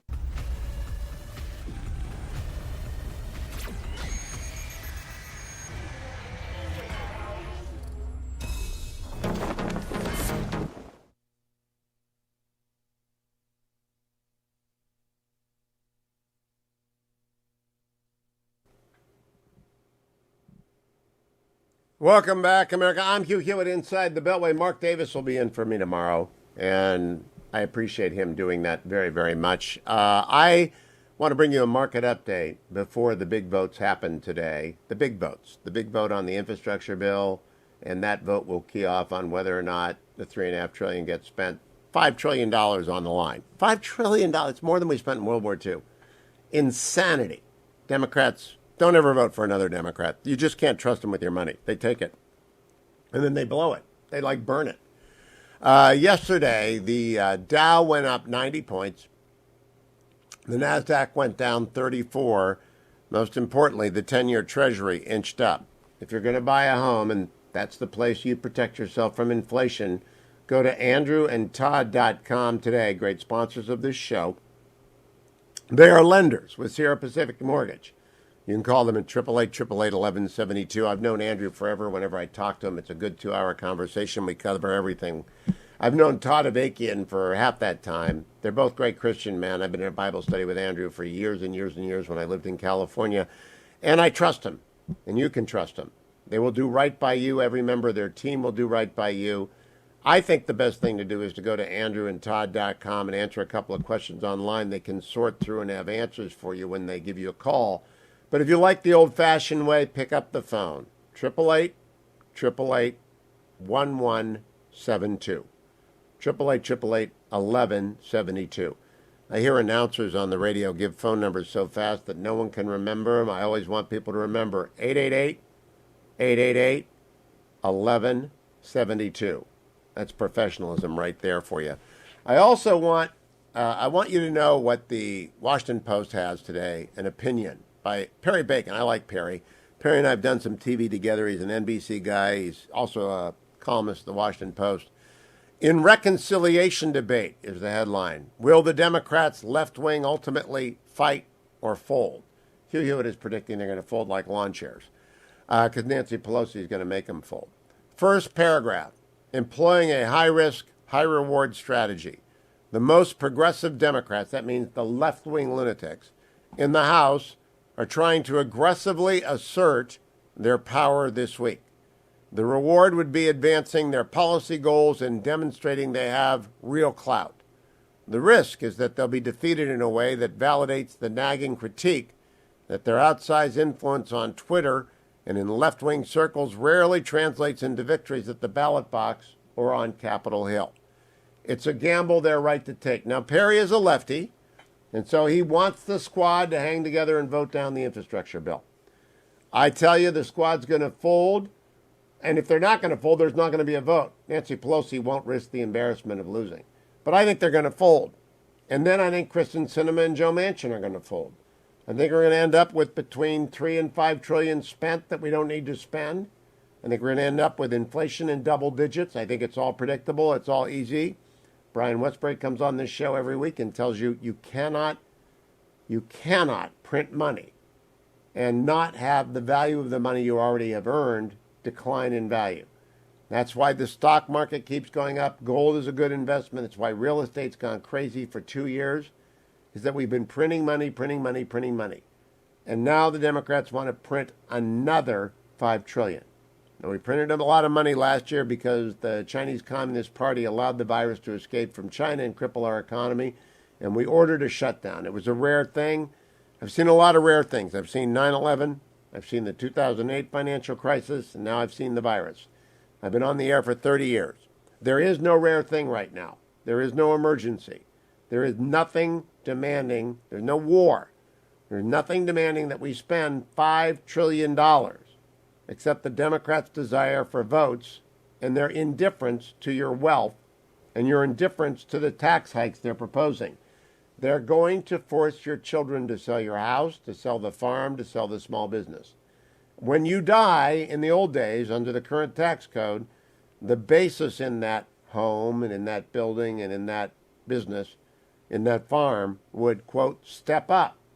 So your kids would get it. It would be valued at whatever it was worth on the day that you died. And if they sold it, they'd have to pay the increase from the time that you died to the time that they sold it. Most people don't sell the family farm. They don't sell the family business. They keep it going. Democrats aren't satisfied with that. They want to tax everyone whenever somebody dies. And they want to double the death tax that's already there. And they want to increase the tax on capital gains. They want to increase the tax on income.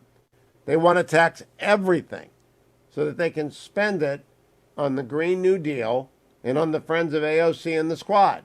It's nuts. And it's going to unleash an inflation the likes of which we haven't seen since I was a young man and bought my first house at 13.5% interest, which is why you want to go to andrewandtodd.com right now, because the 30-year interest rate's below 3%, but it ain't going to be there for long. We're going back to the bad old days of stagflation, and it's going to happen, and it's going to mean that you will pay and pay and pay. Mark Davis will be in for me tomorrow, although I'll be back for the Hillsdale Dialogue tomorrow, and I want you to know that he'll report to you whatever the news is, but I'm predicting the squad's going to fold. Gosh, I hope I'm wrong. In the meantime, America, head over to HughHewitt.com. Be generous to the Alliance Defending Freedom. Their banner appears at the top, and this day and every day, they're defending your right to pray. You're defending your right to engage in the Great Commission. They're defending your right to believe in anything or nothing at all. That's the Alliance Defending Freedom banner at the top of HughHewitt.com. Thank you, Adam. Thank you, Ben. Thank you, Dwayne. Tomorrow on the next Hugh Hewitt Show.